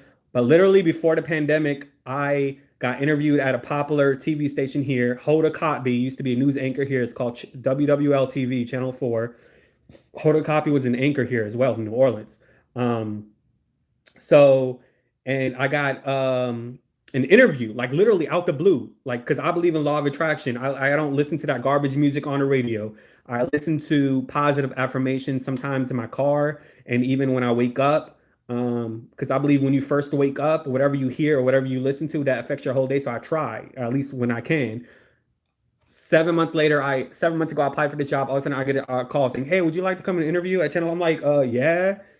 This is before COVID, dude, or literally before we knew about COVID. This was in January. And then they told me I had to get rid of my YouTube channel because at these news stations, they don't want to know your views. That can be a conflict of interest. This is why reporters on their bio page, on their social media, they have retweets on endorsements. Like as an actual journalist, like Sean Hannity is not a journalist. Laura Ingraham is not a journalist. Meghan McCain is not a journalist. Okay. Like I'm gonna even go far back and say Sonny Halston is not a journalist because you can't you can't spew your opinions on national television. Okay, you just got to report what's going on. You see what I mean? So they were like, I can't have my YouTube channel. Like, you can talk to HR about it, blah blah blah blah. But I just didn't get that job because COVID hit, and that just ruined everything. I didn't reach out to them or nothing. And plus, YouTubers get paid way more than they get paid. Okay, like I'm not about to delete my channel. You got me effed up. If you think no, Don Lemon is not a journalist. Don Lemon is actually from Louisiana. Don Lemon went to LSU, studied journalism, but he's not a journalist. He started as a journalist. Andy Cohen used to work for CBS in hard news, okay? And look at him at Bravo, okay? like, so, um, so like I'm not about to delete my YouTube channel. Like I'm not about to do that. Like even if I was offered a job, but COVID really was the reason why I didn't get it because I mean COVID hit. That's it. But I'm not about to delete my podcast, my YouTube channel that I worked hard for. Like, hell no, you crazy? And plus, I even told him, like, because I had that on my resume and I was like, hey, like, I think you guys should focus more on because digital media is a thing now. A lot of these news stations are even posting on YouTube. I'm like, hey, like, you guys need a strategy here. You guys need to cater to a different audience. YouTube is something that you guys should think of. I know you guys post it more, but I think there's more to it that you guys need to know about. So I state that as my presentation, as my case, and then, I told them, yeah, I have a channel and everything, and but when they're like, you can probably talk to HR about it, but you probably can't be doing YouTube talking about what you talk about, Donald Trump, blah blah blah blah blah. But yeah, so this is my Patreon, y'all. But yeah, but I'm not about to delete my YouTube channel. Hell no.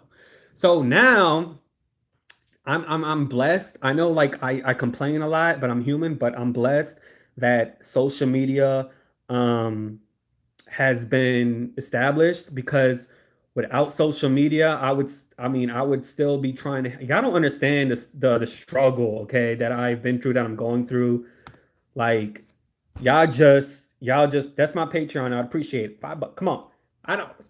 I don't minimum. Okay, like this is what I want to talk about. This is the stuff I would like to talk about on my other side. Show you guys New Orleans. Do a giveaway, $100 each, 100 whatever each to you guys. Do videos, stuff like that. Um, no. Now a lot of these talent scouts, they look at YouTube channels for production deals. You see what I mean? They networks, they look at talent all the time. You see what I mean? So now it's different. That's why I'm I'm well, yes, Sonia has a journalism degree, but she's not, you can't. Okay, give me explain to you what a journalism is. Paula Ferris used to be on The View. The reason why Paula Ferris left The View is because she felt that her opinions were overshadowing her journalism career. You're not a journalist if you're on The View. The View is an opinion show. Okay, she has a journalism degree, yeah, but she's not a journalist. You can't have it both ways. Um, oh, thank you. This is my second super chat, but Patreon is better. I appreciate it. I appreciate it, Groovy, but that was the highest I ever got. One person gave me 99 cents one time. Um, but like um I don't need a moderator, but yeah, but you're not, y'all. This is my first time having a lot of people like this, and I never had a lot of people stayed on here. I appreciate y'all. Thank you. This shows that I'm growing. Like, I need to stop complaining. Okay, I think I have depression or something, but um, you can't have it both ways. Just because you have a journalism degree, you are taught about ethics. You are taught about how to report a story. You are taught about how to who, what, when, where, why, and how is what they usually follow. Journalism, keep it short and sweet. Like your package has to be at a minimum like a 2 minute. Trust me, like I worked at a station one time. They sent me out to the hood, baby, the hood. They had a store in the hood. They had no reporters on duty. They had an emergency store. They sent me out with a photographer. I had to interview the the head detective. You know what he told me to my face? He was like, "So they sending interns out here, okay?" And but so you can't have it both ways. She's not a journalist. She's ruining her brand. This is why Paula Ferris left The View, because Paula Ferris left The View because even though she got a stank looking face, I don't like her. Like she got Lebanese in her. She, Lebanon, but she one of them people that claim like she this, but she not really for the culture or whatever. But anyways, um you can't have it both ways. You can't. I'm sorry. Like you can't be on The View spoiling or coming out with a book and talking about like your issue. You can't. That's not what journalism is about. I'm old school like that. That's not what journalism is. People need to know the difference between a journalist and a commentator. Like she's not a journalist. I know her and Meghan McCain had that little issue. Okay, Sonia Halston used to work with a news anchor that I am familiar with. His name is Rob Nelson. He used to anchor here. See, New Orleans is popular. Okay, we number 51 in the market. He used to work for Channel 4. His name's Rob Nelson. Now he's in New York working for a higher station because New York is like number one, number two in the market, and that's where the money is. Okay, Sonia Halston used to be on a show with him called World News Now. They called the viewers insomniacs. Okay, I used to watch her all the time. She was a journalist there, news anchor reporting the story. Okay, she decided to take oh, y'all so nice. I appreciate that. She decided, I'm posting my Patreon though still. She decided to take the opinion route. And she got on The View. Okay. That's what she did, and that's facts. You may not like what I say because you may be African American or a person of color, but I'm not about to sit here and say she's a journalist when she's on The View, telling me like, as a journalist, I should not know what your political views are. I should not know. But nowadays, we live in a different time where we know what CNN leads towards, and we know where CBS and MSNBC and all these other shows lean towards. It wasn't like that years ago. It wasn't like that before the Trump era. Yeah. 10 years ago, 10, 15 years ago, it wasn't like that. Like I shouldn't know what you lean towards politically as a journalist. I should have known that because as a journalist, you have to be factually unbiased. You have to be on the facts, no matter how I feel about Caucasian Julie Chen or whoever. If there's a story out there, I have to report on the facts, and that's it. That's it. That's my job.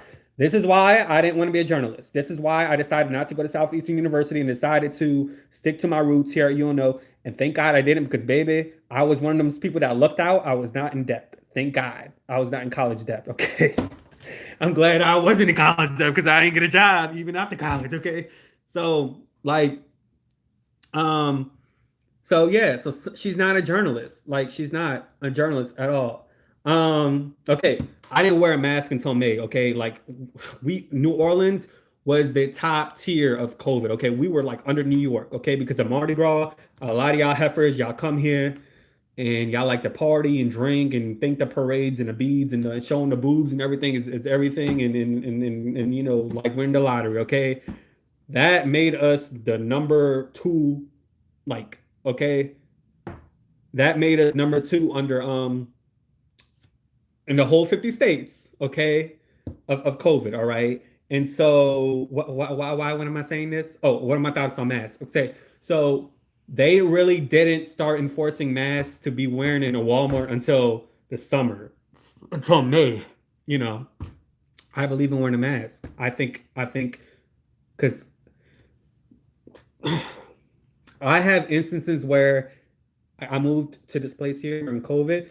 I had situations where I have a maintenance person come into my place, and if I'm not wearing a mask, I don't know if you guys feel it, but I can feel there's something vibrating in my pores, and it's making me feel fatigue, or it's making me feel fatigue in the face without a mask. I'm not sure if you guys been through the same situation or not, but that's how I felt, you know. I actually worked during COVID. I worked at a job detailing cars. I'll just say detailing at a car wash, detailing cars. And I was exposed. This woman opened her car door. Can I use the restroom? I'm like, no, ma'am, it's not open to the public. 3, 4 days later, her husband told me she had COVID. I'm less than 6 feet away from her. Okay. Like I didn't get a COVID test, never got one. I'm not doing it because I'm not putting my stuff. Don't get mad at me, but I'm not putting that stuff on my nose. I read some article saying that somebody did it and their some something from their membrane leaked all the way down to their nose and they had a problem. Okay. That's rare, but um I'm not doing that. Okay. I would take a urine, I would take we need something else. Okay. The whole nose thing is not where it's at, but it's fine because I'm okay. I'm a loner. I'm at home. I literally been working from home, like, you know, for the past 8, 9 months now. So I'm okay. I don't have any friends, don't have family. I'm by myself. So I'm good, you know. But you can you I don't even have health insurance. I lost my health insurance as well. So um so so yeah, so that's the whole oh Lord, I know I'm not that. I don't really want to get personal because I don't want to tell this story yet about why I truly don't want to get it. But I had a personal situation that I had to go to a doctor's to that's leaning towards this area here, like or somewhere around here. And if I take I read an article that I think it was a woman or a man, and they stuck it up her nose, and then she ended up having a leak from her inside her head from her forehead to her brain. It was leaking like from her membrane or something. So I had an issue, like a medical issue back in the day that like this was like years ago that I had to deal with, that's around a vicinity to where they do the COVID checks through your nose. This is why I'm not doing it. That's I mean if I want to be 100% honest with you, that's why I'm not doing it, because I'm scared that they may stick it up too high and then I may have that same situation that I had years ago. You see what I mean? So they need to find another way. This is supposedly supposed to be the number one country in the world. They need another way to do a test. Like they need another way. Like there has to be another way. Um, so I never done it. Okay, I'm gonna be honest with y'all. I had the swine flu. I had this years ago. That was the worst time I ever got sick. I had the swine flu, okay? And y'all, when I tell y'all when I threw up, my balls was hurting. I'm just telling you, like my balls was hurting. When I throw up, I don't throw up ever. But when I had that swine flu, I was throwing up, you know. And I know I'm getting too far, but my balls was hurting. Like I was like, I was in middle school, and during that time, swine flu was more uh, contagious or more in line with younger people. Now, COVID is more in line, as they say, with older people.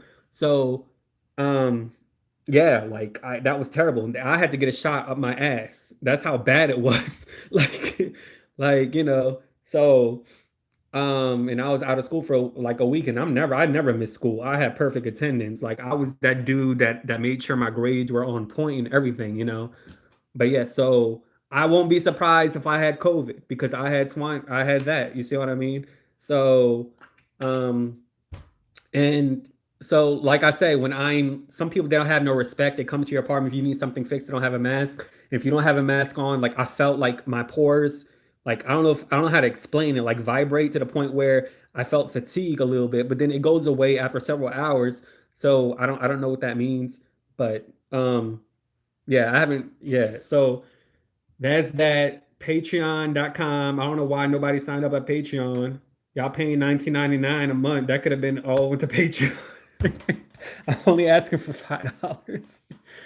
Um, but yeah, so the media feeds off of negativity. Okay, that's just point blank. Like if I post a positive video, if I write, um, Meghan McCain gets a new job or something, that's not going to get a lot of clicks. If I post Whoopi shuts down Meghan McCain on The View or something, that's going to get a lot of clicks because that's just how it is. Now, if I just start a YouTube channel and I post Whoopi shuts down Meghan McCain on The View, I'm not going to get any clicks because I don't have any data on my channel. You see what I mean? It's new. My channel really doesn't know who to target my videos towards to. This channel now is several years old, so it has data, it has an algorithm to where okay, they know I talk about the view, or they know I talk about the talk, or they know I talk about certain Wendy or certain people. So they have data, they have a portfolio of my videos there to where they can send it to you guys. And so one thing that gets clicks is something that is shocking, inspiring, or emotional. Like, see what I mean? So it's positivity doesn't really sell. So sometimes I'm not gonna lie, sometimes I think about it. I'm like, I don't want to appear to be negative all the time because that's energy. I'm a fan of vloggers. Like I watched this interracial couple for like 10 years. Um, it's a white man and then a black woman, and they have kids. Their name is Gay Babe TV, if you want to look them up. And I've watched them for years, like on your YouTube channel, and they're full of positivity. They believe in faith. They're like church people. I mean, I'm not religious, but I mean, I'm spiritual. And they're about positivity. And they don't post clickbait. They don't post nothing click worthy, whatever. Like, but down the line, their channel isn't really as popular as it was before. So, but they're still doing well. I mean, they make a full-time living off of doing YouTube and stuff like that. So sometimes I do think about, okay, how do I want to, I guess I'm using my marketing degree now. How do I want to brand myself? How do I want to position myself? How I want people to perceive JOA, but I really don't care how people perceive me. I don't care. It's more about how I want to perceive myself. You see what I mean? Like how am I going to feel about myself? I don't care how you feel about me. I care about how I feel about myself. You see what I mean? So sometimes I don't even want to come on. I don't even want to post a video, but I just do it just to do it, just because I know it's going to get views and stuff like that. But sometimes I really want to talk about something. Like I like doing this. I, I like this personal interaction here. And I know this is on my phone and you can't see me on widescreen. Hopefully in the future you will. This is what I like doing. I like live. I don't like all of that recorded stuff, that edited recorded stuff. I like this personal interaction with you guys. I'm always like this with my customers. I'm their friends. Like we talk and everything, and like customer service has always been important to me. Yeah, I have my bad days, but I'm not going to be rude like that woman was to me. Like I treat my like you are the reason why I get paid. Okay, me working in a restaurant, you are the reason why I get my paycheck every week or every 2 weeks or whatever. Like, so why am I going to treat you like as if you're nothing? You see what I mean?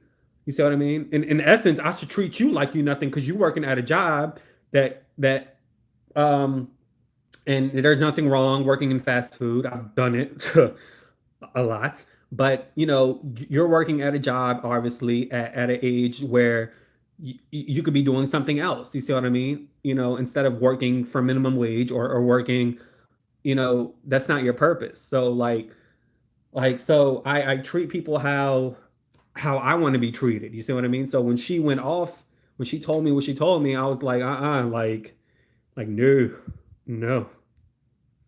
513-504. Um, but yeah, but I'm blessed. This channel got attention to Wendy Williams. This channel had got attention to Ice Cube. Ice Cube called me Greek and like he read me for filth, but I'm still a fan of Friday. I like Friday. Oh, I always do an impersonation of Michael Blackson, whatever. He goes, "You motherfucker, you motherfucker. What is this? This shit's whack. I can't get jiggy with this shit. Give me my motherfucking money back. I don't care. I don't have the fucking receipts." If you watch Friday, you know who that is. I used to always that specific scene used to always like make me laugh. Like I used to cry laughing. You motherfucker, you motherfucker. What is this? This shit's work. This shit's work. I can't get jiggy with this shit. Give me my motherfucking money back. I don't have the fucking receipts. You know. um. So yeah, he's on what's that? He's on Wild 'N Out, I believe, or he did appearances on Wild 'N Out. Like yeah, so it's fine if he called me Greek. That's cool. But so I'm blessed to have something like this.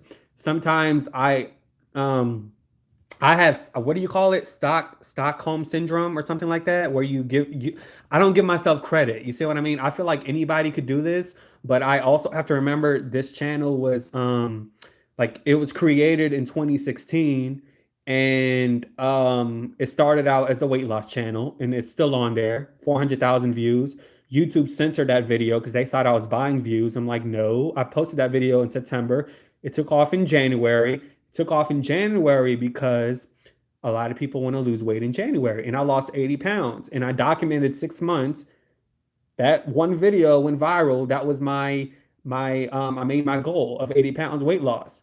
And YouTube just like messed me over by censoring that video, like by stopping my views after I decided I wanted to monetize it. You see what I mean? So, and then after that, I did the whole reaction channel, reaction to music videos. Those two African American dudes that went on The View, they do reactions. Like I was doing that before them, like the reaction stuff to music videos. Wait, no, first I started as a news, what I'm doing now, but it wasn't as great content as it is now.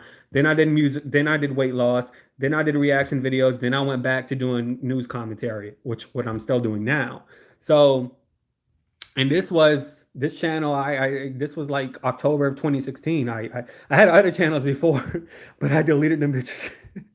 Nobody in my private life knows I do YouTube, like nobody. Like I never posted this on my personal social media page. Within my 5 years of almost having this channel, I grew this channel organically through YouTube search. That's it, and I think that's impressive. You know what I mean? I made my own Twitter for this channel. I never used my personal Twitter or nothing. So nobody in my personal life really knows. Now I got recognized. I got recognized one time through my weight loss video. Some guy recognized me in Walmart, but I don't know him personally. But in my personal life, like nobody knows I do this. Um, you know, so I mean, I don't know, maybe now. Because ever since I showed my face, sometimes I get paranoid. Because one time I was in Applebee's and this woman who was older, because my demographics is women that are like within 40 to 65, like the percentage is high there. This woman was looking at me like she just kept staring at me, older woman. I'm like, why are y'all putting y'all town stuff in there? Um, I have anxiety as well. What people say, but yeah, girl, my merch is below every video except for this one. But she was looking at me like I was like, I don't know if she watched me on YouTube. I know I only have 30 some subscribers, but my videos views sometimes go a little bit more viral. But yeah, 504, but I'm from the 954. But yeah, but I've been down. Like today I've been extremely irritable. Like so patreon.com/JOAJOA. Y'all telling me y'all don't have $5. $5. And you probably going to get more than that because I'm going to do a giveaway, $100 giveaway. So if you're in the raffle, I'm from the nine, or I'm originally from the 954. Are you from 954 too? Yeah. Fort Lauderdale, baby. Fort Lauderdale, Broward County, baby. Y'all crazy. That's where I'm from. Oh, really? I lived in Florida for 10 years, about 10 years, and then I moved to this. I've been here most of my life, but Florida, my first 10 years of my life. Um, on um, my Patreon is gonna the giveaways. I'm gonna have content about like New Orleans, show you guys New Orleans. I'm gonna have content about my personal life, like stuff that I'm going through or whatever. Um, it's not gonna have any ads because I know a lot of y'all don't like those ads that appear on YouTube. I'm sorry, but it's not gonna be on Patreon. Um, you know, stuff like that. Oh, when I get, and I promise y'all, when I get exclusive information about celebrities, I'm gonna post it on Patreon first, and then I'm gonna release it on YouTube. So y'all gonna know stuff that happens first. I only have 20 people on there, so like I like to reply to y'all comments, but on YouTube, I can understand why these when people get 100K subscribers, it becomes very tiresome to reply to every comment because those people get like 5,000 comments. Like at most I would get maybe like 1,000, 2,000, but that's even a lot. But I try to reply, and if I don't, just say JOA, I need you to reply to this comment now, then I do it. Um, so with Patreon, I can definitely like I personally message people. Like if they say, "Hey, what's up, Jordan?" or whatever, I personally reply, to them and stuff like that. So it's more personal. It's more personal, you know what I mean? Um, and and on some real ish, it's another like stream. It's a membership. I'm getting paid through that, but they take a percentage. Listen, some of y'all are saying, "Well, I'm begging for money." YouTube has a join button. I'm not sure if y'all watch other YouTubers, but they have a thing called a membership, and it's a join. I'm sure y'all see it. I have that on my channel, but I haven't activated it. Okay, I haven't activated it at all. The only thing I have activated is the super chat that y'all just that.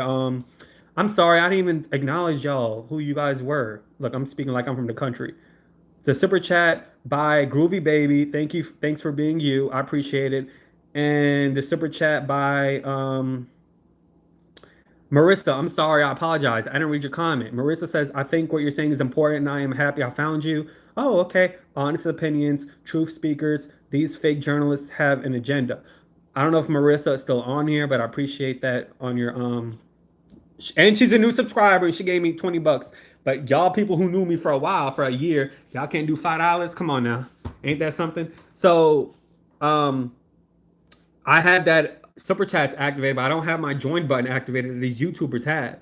So and I don't get a fee on that. I don't think at least I don't think I do. But on Patreon, they take a little fee off. Like, if you give me $5, I may get three something out of it. You know what I mean? Thank you, Marissa. I appreciate it. And I do apologize for not reading that comment. And you're new. So it's for those of y'all that saying I'm begging and stuff like that. I'm not begging. If you don't want to do it, you don't have to do it. But literally, when you watch like the Wendy Williams brother, Tommy Williams has like 15,000 subscribers and he has his join button activated and he's constantly saying join here for all the perks and everything, blah, blah, blah. But y'all not complaining about that. I have double his subscribers but I didn't activate it yet. I actually had that since I had 10,000 subscribers, since I had his amount, but I just never activated it. But it's the same as Patreon. You get members, you get perks, you get all of that, but I just never activated here. I may do it in the past. I mean, in the future, but I don't want to do it now. I mean, I don't need it, whatever. But the super chat is activated.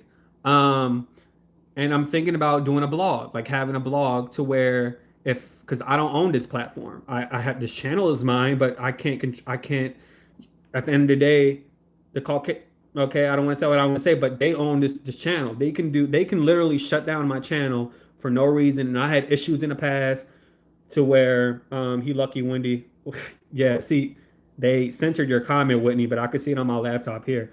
Because you said some profane language. But what I was about to say. Okay, so when I had 12,000, no, you're fine. You can say whatever you want, but I'm just saying I couldn't see it on here, but I could see it on my laptop, whatever. When I had 12,000 subscribers, listen to this carefully, and this is why I have a Patreon.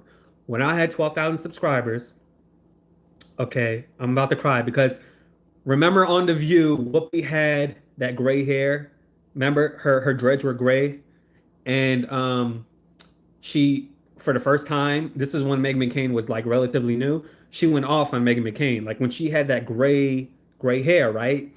So this is when like I never got any views or nothing on my channel. Okay, I did a video on that. I decided to, okay, I see The View. A lot of these YouTubers, they do The Real, they do Wendy Williams, and they talk about pop culture. Let me do a strategy to where I can try to focus on something that I know it's gonna take time, but I know we'll get some traction. Okay. There was a time when Whoopi had that gray dreads, and she went off on Meghan McCain. I don't know what it was. She went off on Meghan McCain so many times. Not the girl, please stop talking. Before that, she went off on her for something, or she did something to where she cut her off. I had Whoopi's gray hair in the thumbnail, and I had Meghan McCain's like face, her reaction in the thumbnail as well. A lot of people clicked on that video because they wanted to know why the hell Whoopi's hair was gray. A lot of the white supers came in. They were like, "What's that mop on her head?" You know what I mean? So that was my first video from The View that got viral. Okay, I'm at 12,000 subscribers, and I'm getting videos now that are getting 60,000 views from The View. Okay, from The View. And I'm about to get really honest with y'all, and YouTubers don't get honest with y'all about this stuff, but it came to the point where I had a video about Abby Huntsman. Okay, y'all, this is what I was doing. I was hustling. Okay, um, I was homeless for 3 months from September 2017 to December 2017. Okay. I was sleeping in my car. I got my apartment. I didn't have Wi-Fi in my apartment. So I used to literally go to the mall and use their Wi-Fi overnight. Like I used to go. I didn't like they weren't open to the public, but they had janitors that worked overnight. They wouldn't tell me anything. They let me use my Wi-Fi. Um, they let me use the Wi-Fi from the mall, and I would go there and hustle like 11, 12, 1 o'clock in the morning, be there, edit a video. Y'all always ask me, what's going on? What's that noise behind the scenes? Well, that's because they had people cleaning and stuff like that. So, uh, this was a time when Cory Booker was on The View, and Meghan McCain tried Cory Booker. She kept asking him questions when he was running or potentially trying to run. This was before during that era. This was like 2018, like when he was like literally positioning himself to run for to be part of the Democratic primary and everything. But I had a video of Abby Huntsman and Jane Fonda. This was a time when Abby Huntsman was on a show and Meghan McCain wasn't there, and Abby Huntsman tried to play the role of her and Meghan McCain and tried to test Jane Fonda's activism for climate change and stuff like that. Okay. All I said was hi, all I said was hi, welcome to JOA. I was in a mall. I didn't prepare this video. I was like, watch this video and tell me what you think in the comments below. That video alone got 600,000 views, okay? And I'm at 12,000 subscribers. That video alone got 600,000 views, and I'm at 12,000 subscribers, okay? And this is the time when I was monetized, okay? I'm not sure if y'all are familiar with what you can get, but with a view like that, you can get a good coin from a view like that. You know what I mean? And I got a good coin from that number amount of views. All of a sudden, this was before 2020 hit. I guess this was my COVID. I got COVID before y'all got COVID. My COVID experience, the devilness of 2020. Um, I lost monetization from my channel because I'm assuming that video of Abby Huntsman and Jane Fonda getting into it because I YouTube has a thing called fair use to where you can show a video, but you have to use it for research purposes. So I'm showing you a video of Meghan McCain and Whoopi getting into it, but I'm also dissecting what's going on. Like I'm using that's why you guys see fair use when I do my videos. That's for that, you know. Um, but for that video of Abby Huntsman and Jane Fonda, all I did was say, hey, watch this video. Let me know what you think. And then the video just played. So YouTube didn't like that. You know, they saw I had 12,000 subscribers, but I'm making a good amount every month. Like I'm making like a hefty penny. And I talked about this before, like, but a lot of y'all are new here. But so all of a sudden, I end up being demonetized, and they told me I had to reapply. I had to reapply in 30 days. So I deleted over 3 million worth of views on my channel. I deleted 3 million worth of views on my channel. I'm gonna say that again. I deleted 3 million worth of content views on this channel here. So doing that messes up with your algorithm. Doing that messes up with your data. Doing that pushes you back as if you are a new YouTuber and nobody knows who you are and the system doesn't know who you are. Um, and so that put me in a bad depression. I stopped doing it for like 7, 8 months. And then I did it after I met another content creator. They had a course, and then I took their course, and I just started doing it. Well, no, wait, that was during that time actually. Never mind, that was during that time when that was after I took that course. This happened. Never mind. So 7, 8 months I didn't do it. This was December 26, 2019. I was going into 2020. December 26th. I think that's when they demonetized it. I deleted all of that because they didn't tell me why. They just said I reused content. They didn't tell me which video it was. They weren't very specific or nothing. But I'm assuming it was the Jane Fonda Abby Huntsman video. Um, so yeah, so I got demonetized. This was my New Year resolution, I guess, to get demonetized. Um, so I deleted all of that, and of course, 30 days later, like I didn't know I didn't know why they demonetized it. They just said I didn't reuse the content, but I'm assuming since I didn't provide more I didn't provide commentary toward a Jane Fonda and Abby Huntsman situation. I'm assuming that was the reason why they demonetized my video. Um, so I deleted over 3 million like 3 million worth of views, y'all. That's a lot of work. That's a lot of videos. Um, yeah, you can find it on the view page, but that's gone on my page. It's gone. Um, she tried to test Jane Fonda. So that alone messed up my channel to where I had to literally start from scratch. I didn't lose my subscribers, of course. I just lost my algorithm. I lost the portfolio of my hard work of my channel um, went through. So I deleted 3 million views, and then February of 2020, I got accepted again to monetizing, and I still was in a depression. I didn't post. I literally started posting again, like consistently. I've been posting daily since I quit my job, July 7th, 2020. So for 9 months, like 9 months, I've been posting like daily, like on a daily situation. And ever since then, I've been good. I mean, I still have issues sometimes where I have to contact them, like, hey, what's going on? What's going on here? Why you did this? Why you did that? But thank God, like, I haven't had that situation that happened again. Oh yeah, a lot of people lose their channel. A lot of people, Funky Deneva channel got. I didn't lose it. His channel, he lost his channel. Okay, Funky Deneva lost his channel. Okay, so um,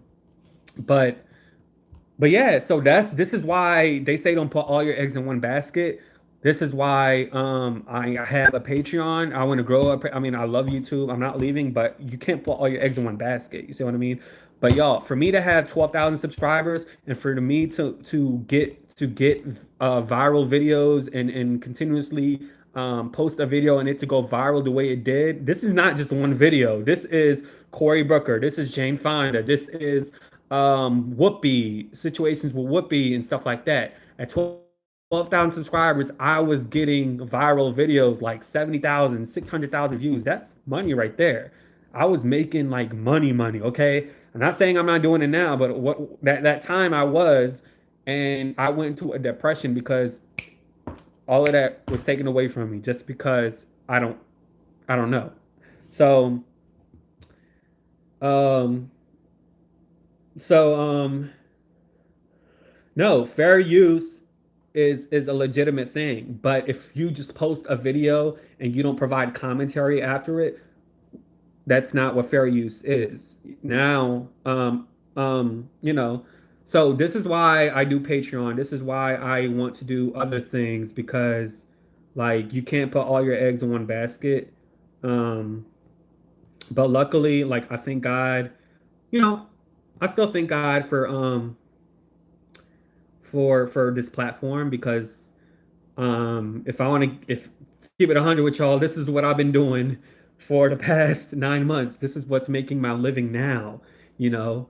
And without YouTube, I would probably be working at a fast food joint or probably having to apply to corporate America or something because literally it's hard to get your foot in the door in a radio station or in a TV station. And I tried for a long time, you know what I mean, to get my foot in the door um,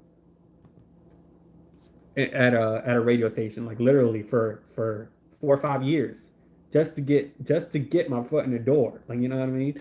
And so I think what's meant to be is meant to be. I think everything happens for a reason, and the reason why I'm here is because it's where I'm supposed to be.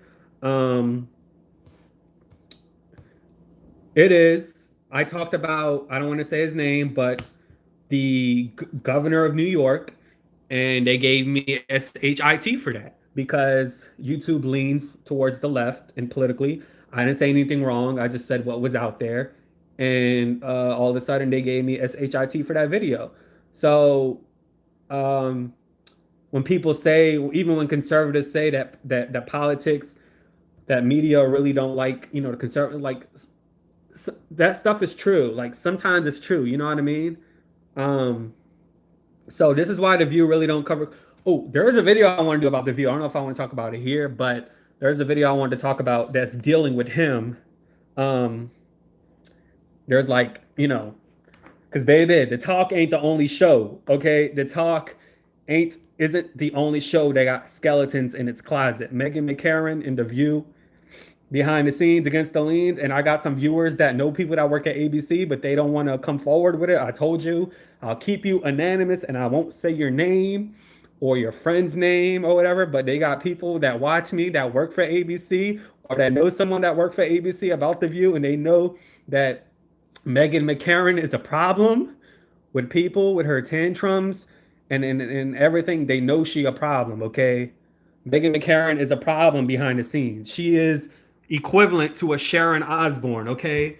Like, and so I need a journalist like a Yashar Ali to talk about that, to do something. Like, cause there's people that work for The View, and y'all watch my channel, y'all know who you are, and I told you I respect confidentiality and I don't expel unless you want me to say your name. Other than that, I just say what I know. As long as you give me the receipts and everything or whatever. I keep you anonymous and I say allegedly because I don't know. I wasn't there. You see what I mean? But there's people on my channel that know people or that work for ABC that know that this chick behind the scenes is a freaking Corella Deville from 100 Dalmatians, okay? so, so no, she's not a person we love to hate.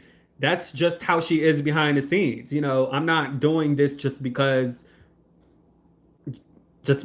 I'm doing this because there's actual people that work with her behind the scenes allegedly, and y'all, some of them they are in my comment sections, not on here. I don't know on here specifically, but on my YouTube page.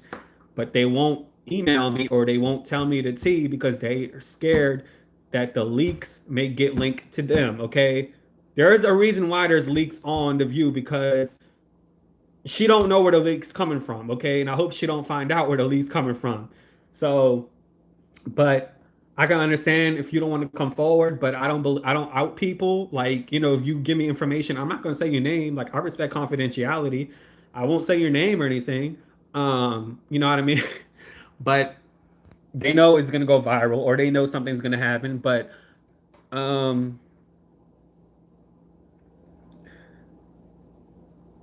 I have an interview that I did that I had. See, this is the type of stuff that'll be on Patreon, and you guys will be first to see. I have an interview that I did with somebody that had relations or that was interviewed with Meghan McCain. I still have it. I haven't released it out yet. I have it now, and this is the type of stuff. In addition to um, in addition to other stuff that would be on like a Patreon that you guys would see first. You see what I mean? Before somebody before I release it on here. Okay? Like and they know Meghan McCain. They were interviewed by Meghan McCain. See, Meghan McCain used to be a radio host. She said this one time. Oh, I was a I was the only conservative on a mainstream radio under Rush Limbaugh. Blah blah blah blah blah. So this person was interviewed by her, okay, and they know her, they know this other person that I'm not going to say her name until y'all see the interview. This person is high profile as well, or at least was high profile until their career diminished after something happened. But you guys know who this person is if I say their name, but I'm not. So I still have that interview. I have it on file. I just have to edit it out and then I have to post it. Um, are y'all really that bored with me that y'all shouting out? How about y'all go on Patreon and show me the money. But well yeah, if y'all have questions, y'all can give me read y'all questions because I haven't, but yeah, this is what I would put out first on Patreon. Y'all would see it first, like an interview or um I can't really see the first comments because it doesn't go that far. Miss JC did not move on that topic. Tommy was a mess. Do y'all want me to cover something that y'all missed? We all have to live. Who cares what they say? They just want to listen to you for free. Don't let them manipulate you. Oh no, I don't care what people. I have no shame. His poor father. He lucky. Oh, so I guess I'll start with Tommy. Whatever. Sending love, not bored. I'm gonna make sure because I'm on my phone. Oh Lord. So I think Wendy's brother has a mental problem. I really do. I think something is mentally wrong with him, and I'm not saying this to be like to pick on him, but I think he literally has a mental problem. Like something is wrong. Okay. Um, that's just how I feel. Um, yeah, I mean, he really like someone talked about they're surprised Wendy didn't sue him. Like he tried to I don't know why he thinks at the age of 53 that he can be. I mean, I'm not a dream crusher, but for you to even to use she hey she I know who you are. You I mean, I like your comments. Um he he talked about me on his channel, but he didn't say my name. Um on one of my videos, I spoke about Wendy, and said I think Wendy is using her brother or using, her back and forthness with her brother to promote her Lifetime movie. So he did repeat some of the words I said, and he said a blogger, but he didn't say my name. He didn't say my name specifically. Um, y'all had a problem with me talking about Wendy lying about the funeral home. Okay. Her brother is the one that said that. Her brother said the name of the funeral home. All I did was put my journalistic hat on and call the funeral. I didn't do anything wrong. Okay. Some stories are sensitive, but hey, if you sometimes you gotta do things that really aren't really catered to the masses or it isn't like is really touchy to the masses that you may be criticized by, but sometimes you got to do stuff like that. So I didn't do anything wrong. All I did was talk to somebody who was involved in the funeral, and they told me that what I said in the video, you know. So the whole Wendy is very I don't know if y'all noticed, but she is very, how should I say this? She's very vivid with her words, and she can tell a story and she can make it a truth even when it's a lie. I mean, I don't know if y'all know that or notice it about her, but I've been watching her a long time to the point where I know her personality.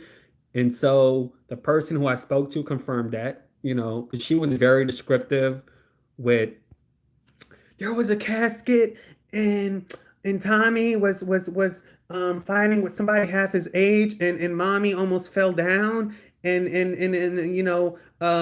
my ex-husband who smelled good by the way and no we're not getting back together came up to me and told me like what do you need me to do? It's just like and I told him to please stop, but don't cause a scene. And he took them to the back, and they were still doing this X, Y, and Z. So, um, she's very like very good at. She's not good at lying, but when she tells a story, she makes it as if it's the truth. You see what I mean? So that's all I did. Spill the tea. Who's I prefer listening to Anna over who or Megan. Um, but yeah, that was the whole situation. So I didn't do anything. He said the name. He was like, if you want to know the funeral name, it's this funeral. So I called. I called. No, she's not stable either. Yeah, she struggles, and she can spin it your. She lied about, I mean, that situation. She lied, and notice after the movie ended, they didn't fight anymore. So I personally think that part of that back and forthness between them was so that, and it's sad to say this, that you use your mother for ratings allegedly, but I personally feel that it was for ratings as well, or at least I felt like he started the situation knowing that Wendy would probably get mad, and then he just, he used it to his advantage as well to get his, to get known or to get his little 15 minutes. Um, or something.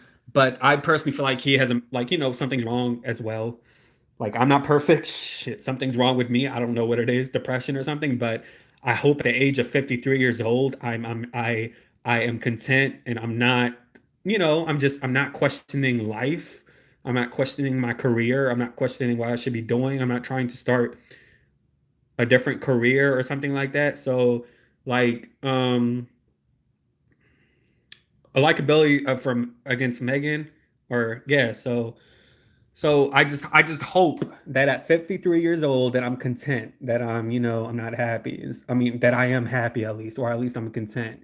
You know what I mean? So I feel bad for him. I kind of feel bad I even talked about him because I think something is like wrong. Like there's something there that he needs to address, like medically. So I wish him well. I do.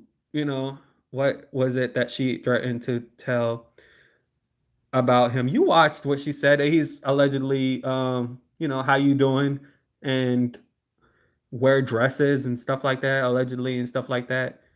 Um, so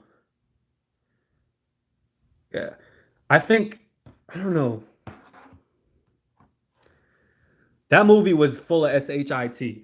Okay, that Lifetime movie was um. There's something wrong with many of us. I was in eight. I was from when I was there. No, Marissa, I'm not 53. Don't put, I said I hope when I get to that age, I'm not like where he's at 53. He's what, 53? Like, so I hope when I get there that I'm not mentally where his status is at the moment, mentally, if that makes sense. Um, but all right, Miss Mariah, patreon.com. Come on, y'all. I mean, y'all can't have Starbucks for 1 month. I mean, that is Starbucks is $5 for a coffee. I mean, you could miss 1 week of Starbucks or 1 day of Starbucks. No, no, Marissa, I'm not 53. I'm not, don't put that on me, okay? I'm like half of 53. All right. I'm saying, um, what did he do for a living? Who? Tommy? I don't think he makes a full living off of YouTube, but I'm saying I hope when I am that age that like, I'm not like, I'm not unsatisfied with my life, career, personally, or whatever it is. I think it was a setup as well. I think they both, because you know why I think it was a setup? Because I watched it from the beginning before it went viral. He, um, he personally said himself that he's not going to talk about his sister, that he won't bash his sister. He did an interview with a blogger, but even before he did an interview with his blogger, I was watching his channel, and he said, I'm not talking about my sister. I'm not doing this. I'm not doing that. All of a sudden he started talking about his sister. You see what I mean? So I personally think that it was planned. I think so. I think part of it was planned at least. Uh, um, no, I mean if you think that's 53, that's fine. All right, Marissa. Patreon.com/JOAJOA. Um, Juanita, you said you want me to talk about my merch. I got shirts from Teespring. It says, uh, damn, I had it for almost a year now. I forgot what the saying is, but it's a purposeful saying. It comes with different colors. Comes up to a 4XT. I got masks that, both of those, the masks and the shirts were designed. I hired somebody to design them. The mask says, it's not political, just to wear it, and it's three different designs. And yeah, I mean, I don't know what else to say, but oh, you are Patreon. I appreciate it. Um, People say once you turn 40, even once you turn 30, but I mean, my 20s has been the worst. My 20s literally has been the worst. Like hands down. Most of it, I mean, I'm in my late 20s, but it's been like horrible, horrible. Like, from 18, actually before 18, but 18 to now, 18 to 28. Well, now I'm starting to see like, okay, I have freedom. I have like, I don't have to work or listen to a boss at the moment. But even that, I feel isolated and I'm still adjusting to that I have all of this free time. And sometimes I don't know what to do. I don't know what to do. So I think it's important to journal or task yourself the night before. Hey, I'm going to be doing this and this and this tomorrow. To-do list, because I struggle with that. Like I struggle with time management and productivity. You see what I mean? Um, Wait, what? One would say, yeah, what does that mean? But I struggle with that. I'm not sure if you guys do as well. Um, okay. I reached out to the actress in the movie like a month or a month and a half um before the movie aired, and the actress is from New Orleans. I don't know if y'all know that. Sierra Payton, she's from New Orleans, and I was trying to interview her, like, and stuff like that, and I got a response and everything from her manager, but then her manager was like, oh well, she's filming the movie, like contact me like 2 3 weeks later. I did, and her manager referred me to the publicist, and the publicist was like, what network are you from? I was like, I'm a blogger on YouTube, and I didn't hear back afterwards. So like she the, like she what's that line she says? I'm gonna come at you like a hurricane. Wendy is not from the South, okay? Hurricanes are in the South. Sierra Payton is from the South. I don't know. I thought the movie was full of shit. I thought the storyline was full of shit. You can watch it on YouTube for free. That's what I did. Or they are for hell. I don't know. Oh hey Gala, how are you? I personally thought that she made him look really good. When I told my barber that, he was like, who, Wendy? Wendy looked like a man. I was like, no. I was like, I personally feel like she made her ex-husband look good. My barber crazy. I was like, I personally, hey, think she made him look really good. Okay. Like, should say what you say at the end of each, your time. Yeah, yeah. Patreon.com. That's what I'm promoting. I will. I will do that one day. But the thing is, I made masks because 200 people said they would buy it, and literally only like, I don't know, 10 people bought masks. But I don't know if it was the price. It's not the price. It's not my fault what the price is. Teespring has a shipping thing, and then it's like they tell you. I try to lower the price to enough where I won't break even, but I will make a little bit profit. And so, but it's washable. You know what I mean? But Juanita. So it's washable, but they have a disclaimer saying these masks aren't, you know, it doesn't prevent you from getting COVID or anything. They're just masks because it's polyester, I believe. You know what I mean? So they have a disclaimer. They're like, if you need to know what masks are helpful, but in my opinion, it's better than those masks that you buy, those loose little like cotton little masks that you just dispensable ones that you throw away, because you can wash them and stuff like that. Um, Hey, Groovy Baby. Hey, I appreciate your super chat. I, yeah, I don't know if you're new or not, but I appreciate your super chat. So, put more content. What does that mean? Wendy threw up on my shoes. What? Wendy threw up on my shoes years ago while I was waiting on her at a restaurant in New York City. I was 19 years old. After Wait, are you being for real or are you lying? Damn, my phone is saying low battery after I got that message. Give me put my phone. Look, y'all, I'm using this for my phone. My port is messed up. What you mean, Wendy? Why were you meeting her, first of all? Do you know her? Don't be lying to me now. Let me look at your picture. Yeah, you Puerto Rican. You look because Wendy like hanging with Puerto Ricans. Or like Spanish, Latina. I'm looking at your picture. I'm sorry.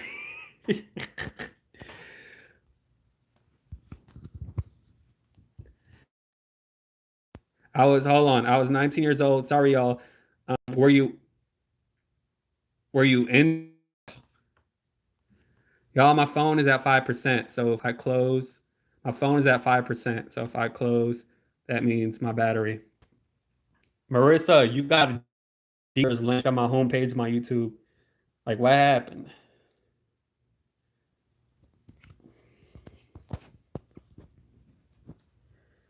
Come on, Marissa. Marissa got quiet.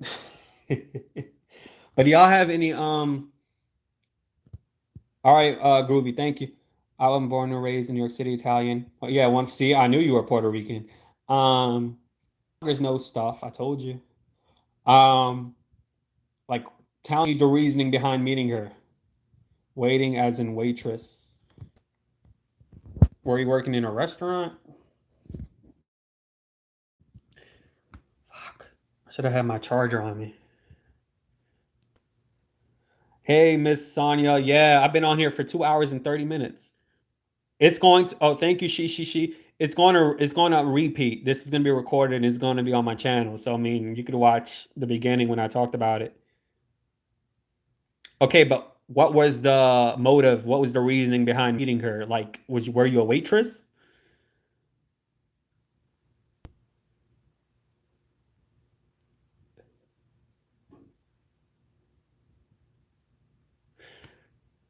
Oh, okay. So what did you do when she threw up on you? Sorry for laughing, but what happened? What did you do?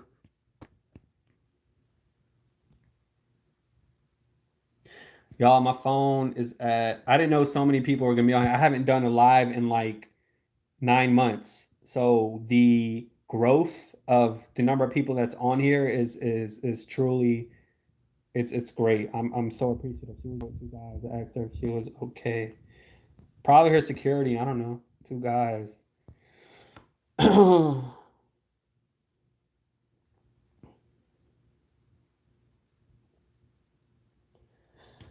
But yeah, if y'all have questions or anything, or